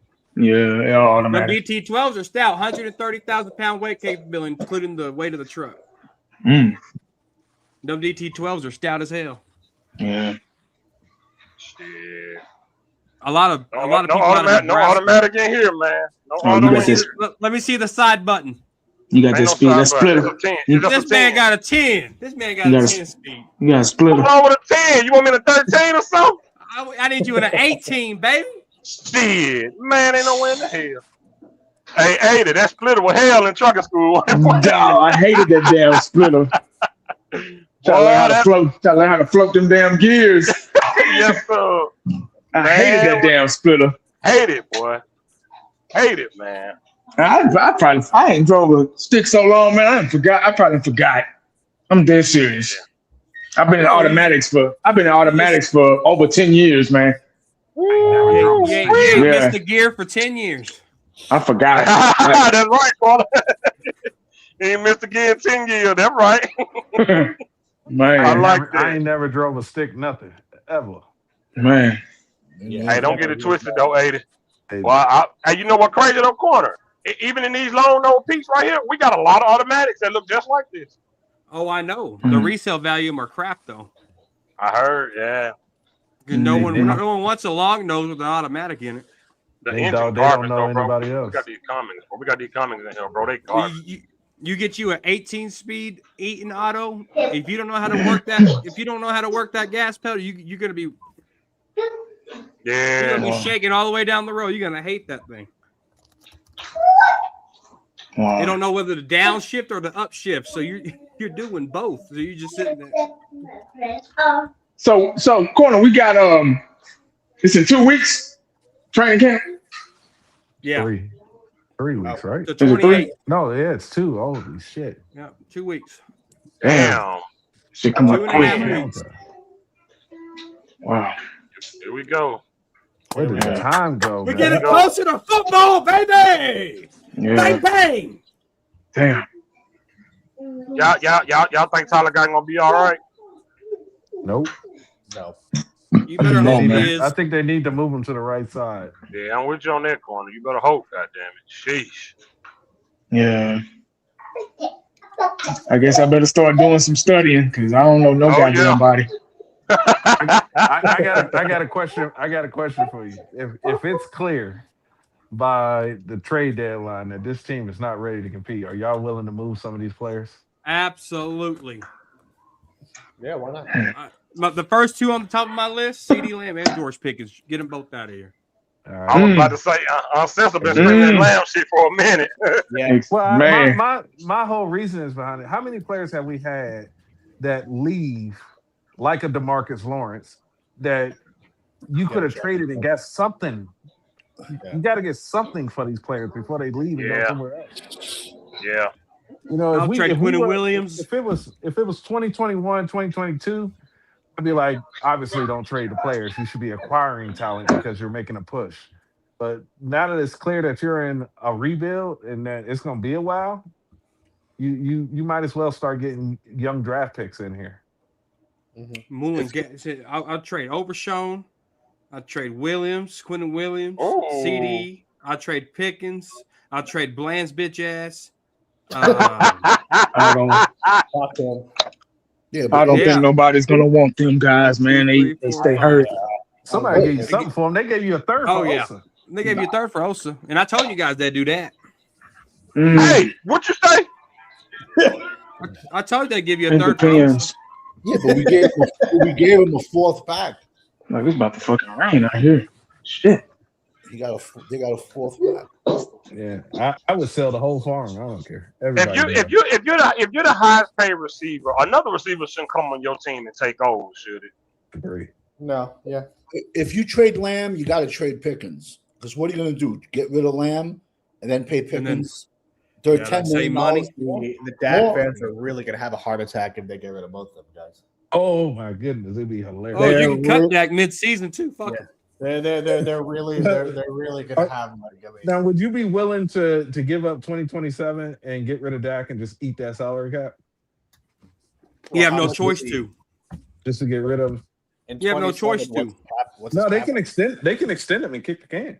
Nah, Shit. nah. No, once the money's due, the money's due. There's no way around it. No. You can kick the can by extending. Now you can't give him No. a new contract, but you can extend a contract and kick the can down the road. Once the money's due, dog, none of that matters. The money's due. That's why when they extended him, the money that was on that first extension was still there. Once it's there, it's there. It's on a credit card. The payment's due. Well, I don't know. Because when you go to over the cap and you put it to an extension, it lowers the salary cap hit. Yeah, for his salary that's due now, but the guaranteed money that they've already restructured don't move. No. That guaranteed money is already there. Well, yeah, they owe him the money, but I'm pretty sure if they extend him, they can kick the can. I'm not 100% sure. But It ain't 100% of that money. No, it's probably going to be like 15 to 20% of that money because 80% of that money is already due. I just say eat it all and eat that shit and get him the hell out of here. Exactly. What can you get out of Pickens and then you turn around and you trade CD? Shit. What kind of quarterbacks we got? There's a quarterback out of Oregon. He getting good? He's too good. It's saying in 27 that his dead money pre-June 1st is 131 million. So. Yeah, it's not. What quarterback you talking about, Corner? Something more. Is he better than is he better than Manning? Everybody's better than Manning. He asked. Julian saying from Ohio State, is he better than Manning? Barely. Oof, that's a tough one. That's barely. So is Moore the best quarterback in the draft then? That's a question for Savage right there. Yeah. 6'3". I like my quarterback. I like my quarterback 6'5", so he don't fit the bill for me. Oh damn. Manning doesn't either. He's like 6'3". Manning. Saying is I didn't know he's that tall. I didn't know. Yeah, that's what I'm saying. As an Ohio State fan, I wouldn't draft Saying. I don't believe you draft any Ohio State quarterback ever. Oh, Manning's 6'4". He's close. Manning's 6'4". Really? Mm-hmm. 6'4", 219 on paper. Wow. Okay. Did they measure him with or without his cleats? I don't know. Nah, he shows up at the combine. He's 6'2". I don't trust that he goes. What about this Meston-Maker out of OSU? He's 6'4". Is he any good? Nussmaker or whatever. Out of where? Meston-Maker at OSU. OSU. Oklahoma. Yeah. OSU, Oklahoma State University. They he was probably at North Texas because they're who's the Green Monsters or whatever, or the Green Machine? And that's North Texas or Texas State? Which one is that? The Green Machine or whatever. It's either Texas State or North Green Texas. Machine? I don't think Texas that's off State of the longest yard. No. It's either North Texas or Texas State. Their coach went to Oklahoma State, and he pretty much brought his entire team with him. I'll tell you right now. Hold on. Yeah, his hometown's Austin, Texas. This guy is playing for Oklahoma State. He's 6'4". How tall do you like your quarterback, Savage? 6'5". I like my quarterback 6'5" too. Yep. I got a. I like my running back 6 foot to 6'1". Which player right now in camp has to have a good camp or they're gone? North Texas. Who you think has the most pressure on? Deron Bland. You think so? I don't know if they cut Bland. Mm-hmm. Nah. You think they'll cut him? Oh yeah, I think he's expendable. I think so. Yeah. Okay. I think so. Yeah, I think so. Schoonmaker, another one. Oh, I think Schoonmaker, Bland. He might be gone even with a good camp. They might be ready to just move on from him. Even with a good camp, huh? Yeah, certain players. That's just such a wasted pick, man. Yeah, That's the shit yeah. that has got this team suffering. yeah, The way it bad. is. Such a wasted pick. It was North Texas. That's it. The head coach from North Texas went to Oklahoma State. He brought his whole team with him. Wasn't it Schoonmaker the Monty Smith draft? Yeah. Oh Yeah. god. The first Oh my god. First two picks. Maxi Pad, Schoolmaker, and So who's your Oglesby. top? Who's your top quarterback already, Savage? Is it Moore, Shane, Manning, or Messermaker? Agnelli, Syracuse. He's my top. He was at Notre Dame for like 4 years, and every time it was his turn to be up, Notre Dame just brought in like a 25-year-old from another school. He transferred to Syracuse last year. The first 4 games of the season, he had like 13. He had like almost 1,400 yards, 10 touchdowns, 1 interception, and then he tore his Achilles. So they gave him another year. For next year's draft, I don't even find him on here. Look who Syracuse's starting quarterback. That's why I'm the guru, you know. But he's tell him Syracuse. Steve Agnelli. He was at. Actually, he went to school with my nephew, but my nephew wrestled at the school, high school. He was like the top quarterback in the nation in 2020 or 2021, and he was just sitting at Notre Dame. Every time it was his turn up, they brought in a much older transfer. Next turn up, a much older transfer, and he just jumped in the portal and he went to Syracuse. 6'3", 212. He's Westfield, New Jersey. Yep. 1,300 yards, 10 touchdowns, 2 interceptions, a 63.0 QBR. And then he tore his Achilles.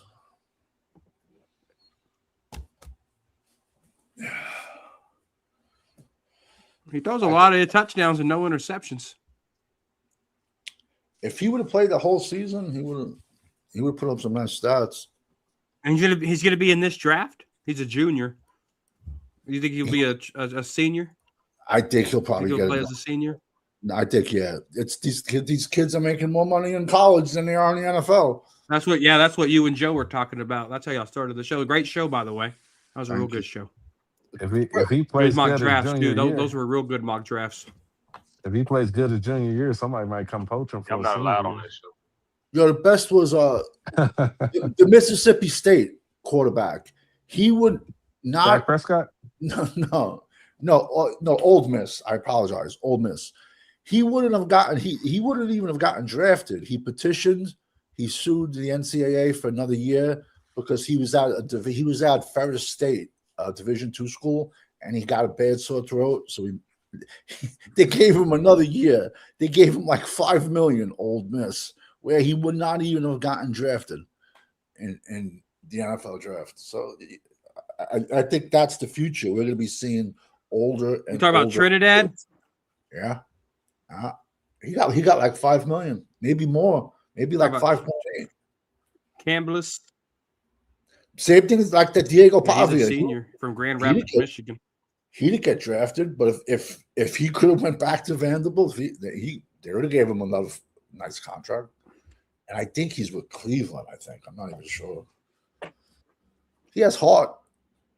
Kid got heart.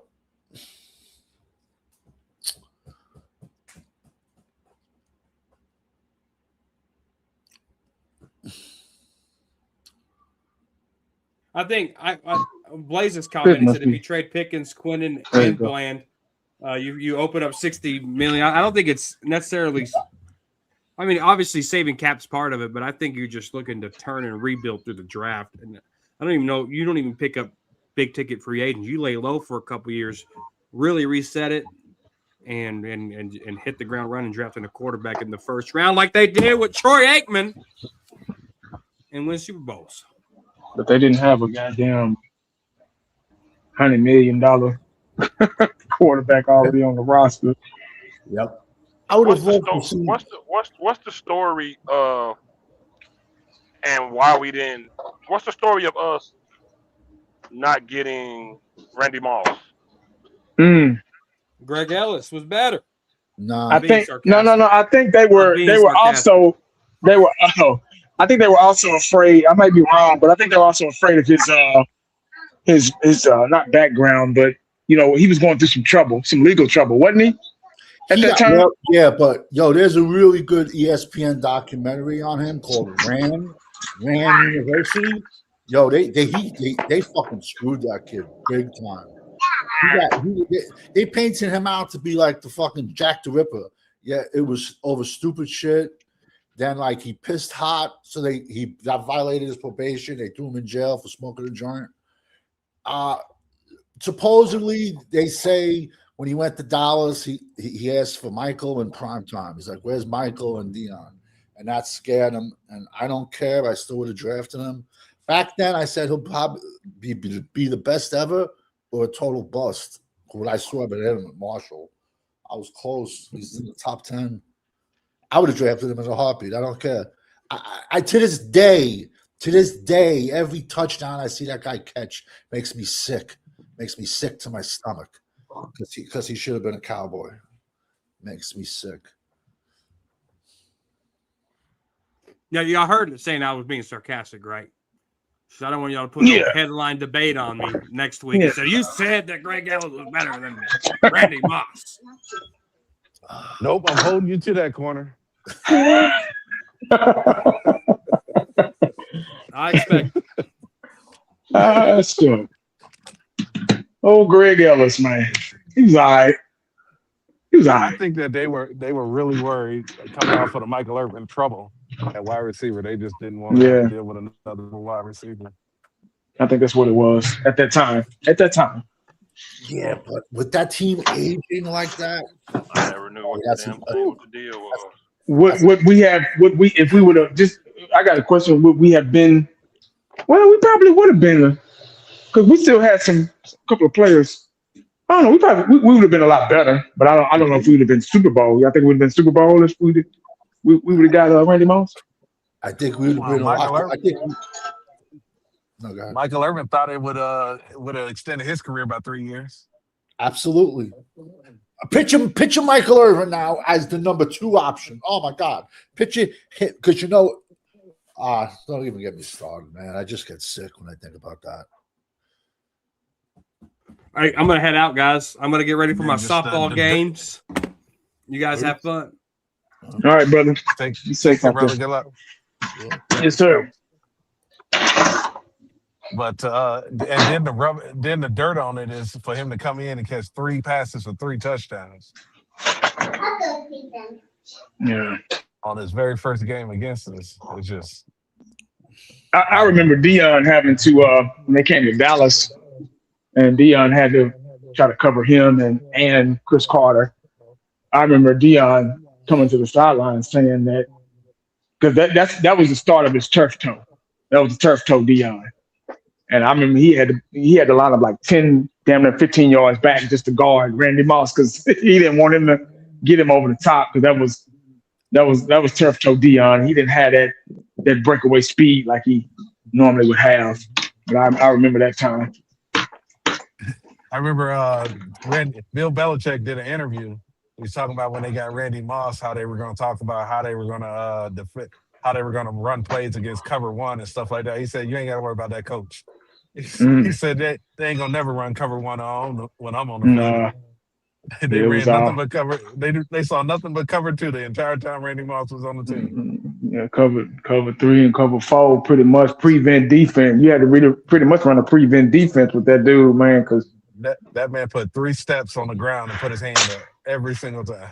That was it. Yeah, he was that talented. When he wasn't open, he was open. That's a pretty good game. That's a pretty good game, though. I think it's on YouTube. Dion held his own against him. He had to line up far back, but he held his own. Hey, Michael Irvin used to get a little bit of Dion too, man. That people. Yeah, definitely did. Oh yeah, him and Dion used to have wars. They had battles. Shit, yeah. I think that's what built the respect against both of them. Though, when you got players that give it their all, no excuses, just go out there and do your job to the best of your ability, man.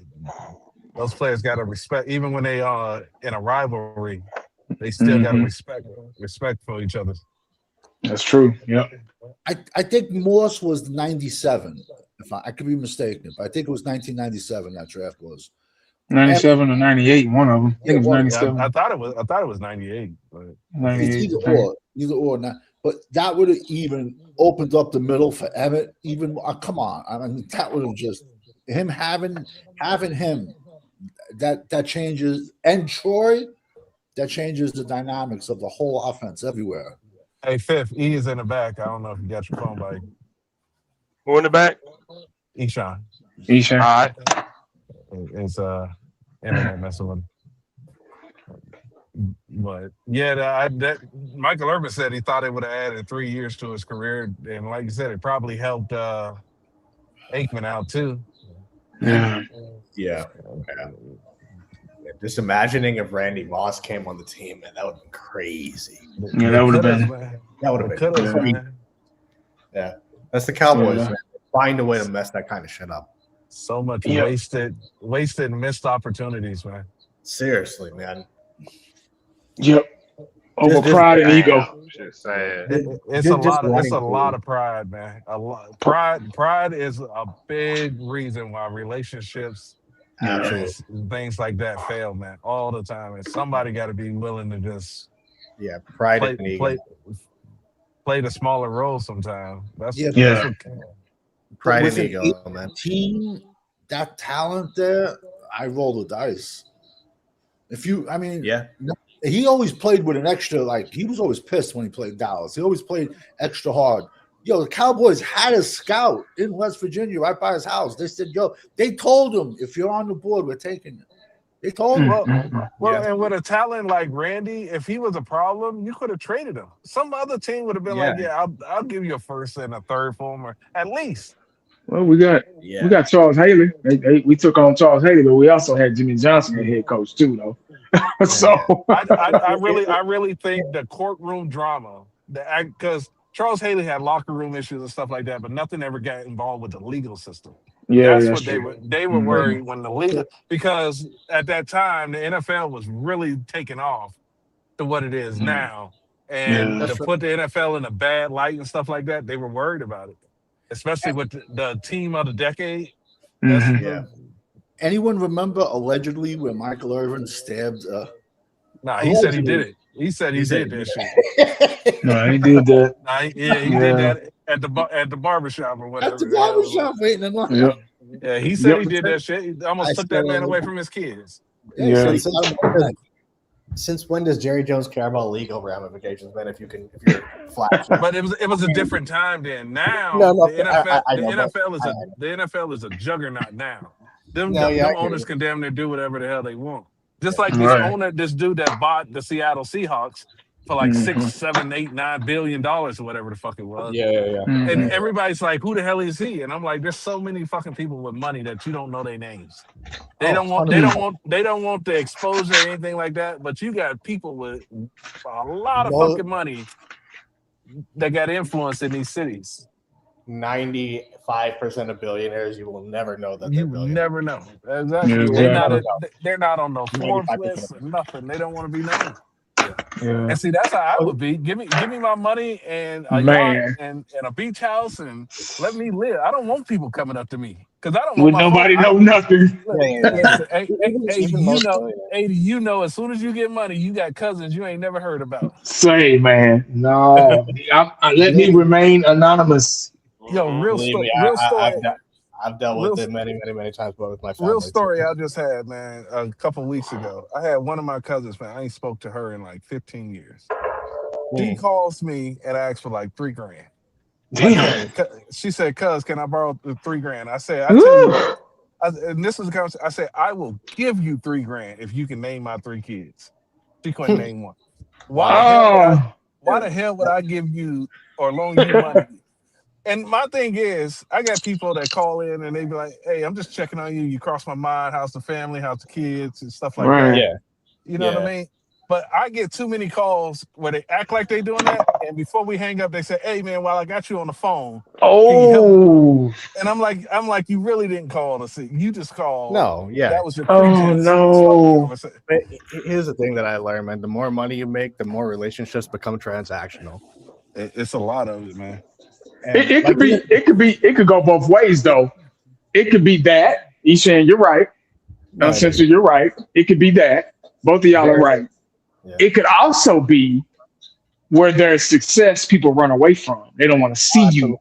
There's They don't want to jealousy. see you.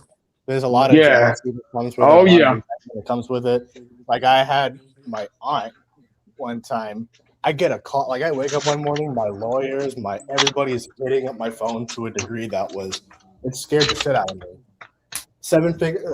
8 million was cleared from my bank account, and I'm like, what the fuck is going on? I ended up getting it back, but and your own family will fuck you over, man. I mean, it's crazy. And then you have family members that's like, oh man, that's your cousin. What you gonna do? Man, I'm gonna put that motherfucker in jail. Listen, I would rather you ask me, and we'll hash it out. But I mean, to just flat out try and steal money it pissed me off. Yo, I had an uncle that went to jail, man. He was like 60-something years old trying to draft it. I ain't spoke to him in 10 plus years. Yeah. All of a sudden, I get a collect call because he wants some money on the books. Yeah. Here's the thing though. When people ask you for money, this is the thing I always say. I say to people, you know what, man? I will give it to you under one condition. You never ask me for money again. You don't have to pay me back. I don't need an ROI. Just never ask me for money again. And you know what? We'll keep it pushing. And most of the time, they'll just disappear. That's what happens. That's what happens. Because it's like they come to you. People have come to me just like, trying to be manipulative and ask for money, and I'm like, okay, I'll give you a loan. Just don't ever come back to me asking for money again for the rest of your life. They'll never come back to me again. I don't even loan it. I just give it, man, because I don't expect it back. Well, yeah, that's what I mean. Yeah, exactly. That's Yeah. what I mean. Like, you know what? I'll give it to you. Just never again ask me for money. And then, Yeah, that's what I do. I just, whatever, man. Because I mean, if you give it to them, if you don't set those conditions, people will just keep coming to you again and again. I learned how to say no in like 26 different languages, bro. Oh yeah, no, I hear you, definitely. No, nine, nay.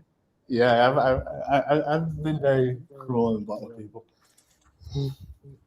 Man, I'm good at it, man. Yeah. Sadly, because people don't know how to do things in moderation. Yeah, exactly. So, yeah. If you try to do something for somebody, and next thing you know, they just keep coming back over and over and over again. Yeah, that's why I keep my circle of people super, super small.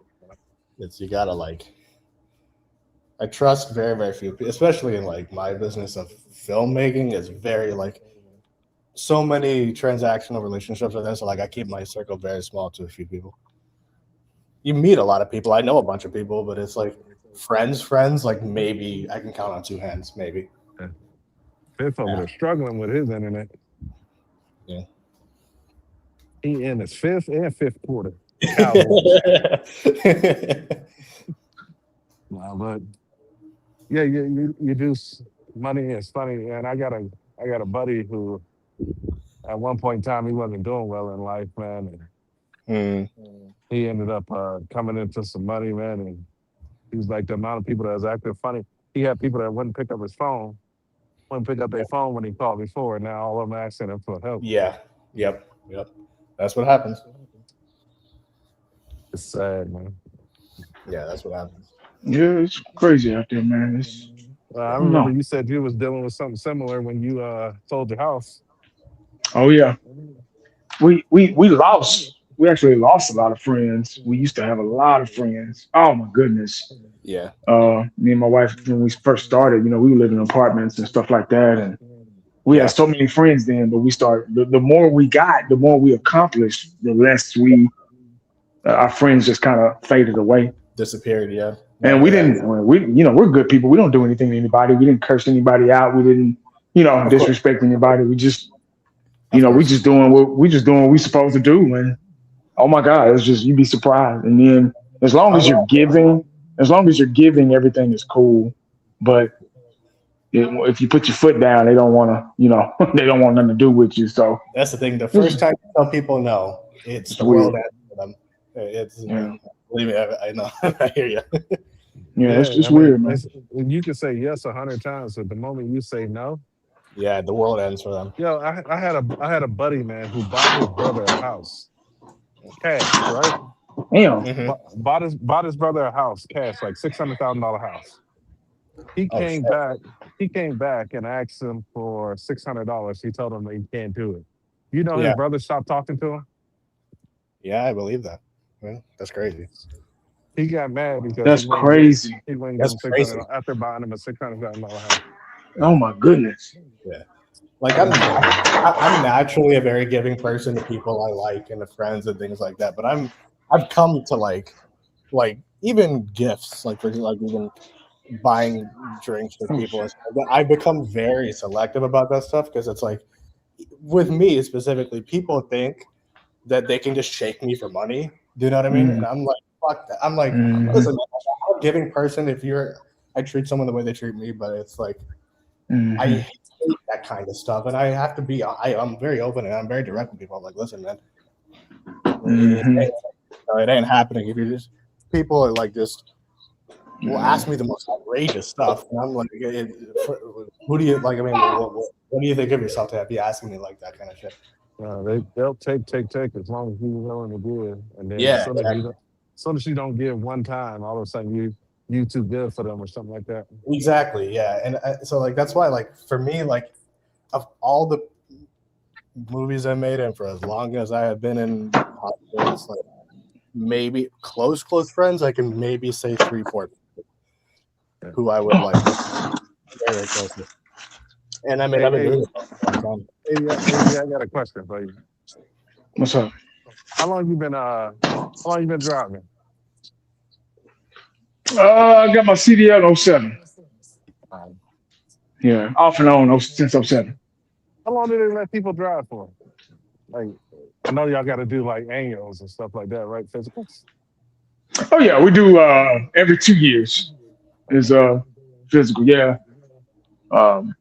You drive as long as you want, but as long as you can. Let me just say that, as long as you can. Yeah. They're getting real strict about people being on the road. We have like a wellness every year, but as far as like the physical, that's every 2 years. DOT physical.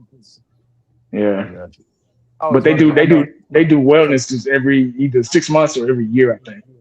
And I know like pilots and stuff, they got an age that they force them to retire. Yeah, I'm pretty sure it's something like that for us too. Yeah. I mean, eventually your body's gonna tell you that you can't do it anymore, just because that's just how life is. Your vision starts to go, your reaction speed is slower. Yeah. Unfortunately, you get old, shit slows down. Yep, that's true. I just Gotta always wondered. Factor that in.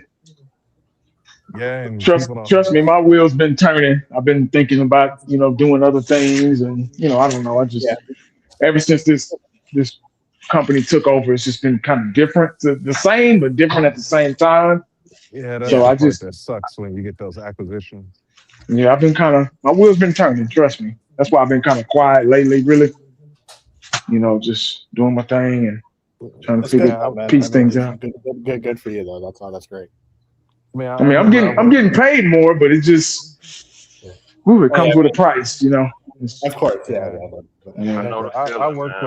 I worked with a company one time, man. They got bought out, man. I lasted about 2 months. I was like, I'm out of here, man. Yeah. That's why I prefer to work for myself. It wasn't the same company, man. Like it was a family before they came in. When they came in, man, it ruined it. Yeah. And I always told myself if I hate to come to work, I'm just gonna quit. And that's what I did. Yeah, it's not worth it. Man, life's too short, man. It's getting there. It's getting there for me. Yeah. See, that's not good, man. Because if you like what you do, then it don't feel like work and the day goes by, man. When you hate it, man, it just drags. Yeah, exactly. That's what You'll we're at. end up making more if you love what you do. That's what I found. Yeah. Every millionaire talking about what they do. Yeah. Yeah, man. We So were that's rocking where a I'm at. while, man. That's how I've been too. Like when I'm at, man, like, bro, I just feel like, and I was just telling my homeboy, hey, that's the shit, man. When you look at people that make a certain amount of money at the job, you can bet your ass they busted their tail for it. Yeah. Absolutely. Yeah. It's You working for it. you don't get rich pursuing the greed of money, though. That's the thing. You're not waking up every Monday and be like, I want to get richer. I don't give a fuck. You're pursuing a Yeah. passion. And it's like you're pursuing a passion, you're pursuing something you want to do, whether it's a business you want to start or whatever it is. One day Right. you wake up, you're like, oh fuck, I'm rich. And but you keep going. It's like the thing is, money doesn't change you; it just makes you more of what you are. So Yeah. Yeah. Yeah, my wheels been turning. They've been turning big time. So yeah. No, that's good. My dog, shout out my dog Champ, who said he ain't feeling well. I hope you feel better, my brother. I hope you feel Oh. better, man. Hope you feel better. champs. Yeah, Man, it's about to storm out here. It was man, raining. we've been rocking 2 hours and 40, man. But we gonna end this thing, y'all. All right, brother. All right, man. Salute to everybody. Appreciate all y'all guys coming on here, man. Yes, sir. Absolutely. Appreciate the chat, y'all. Salute to y'all. We out of here, y'all. All right, man. Y'all take it easy.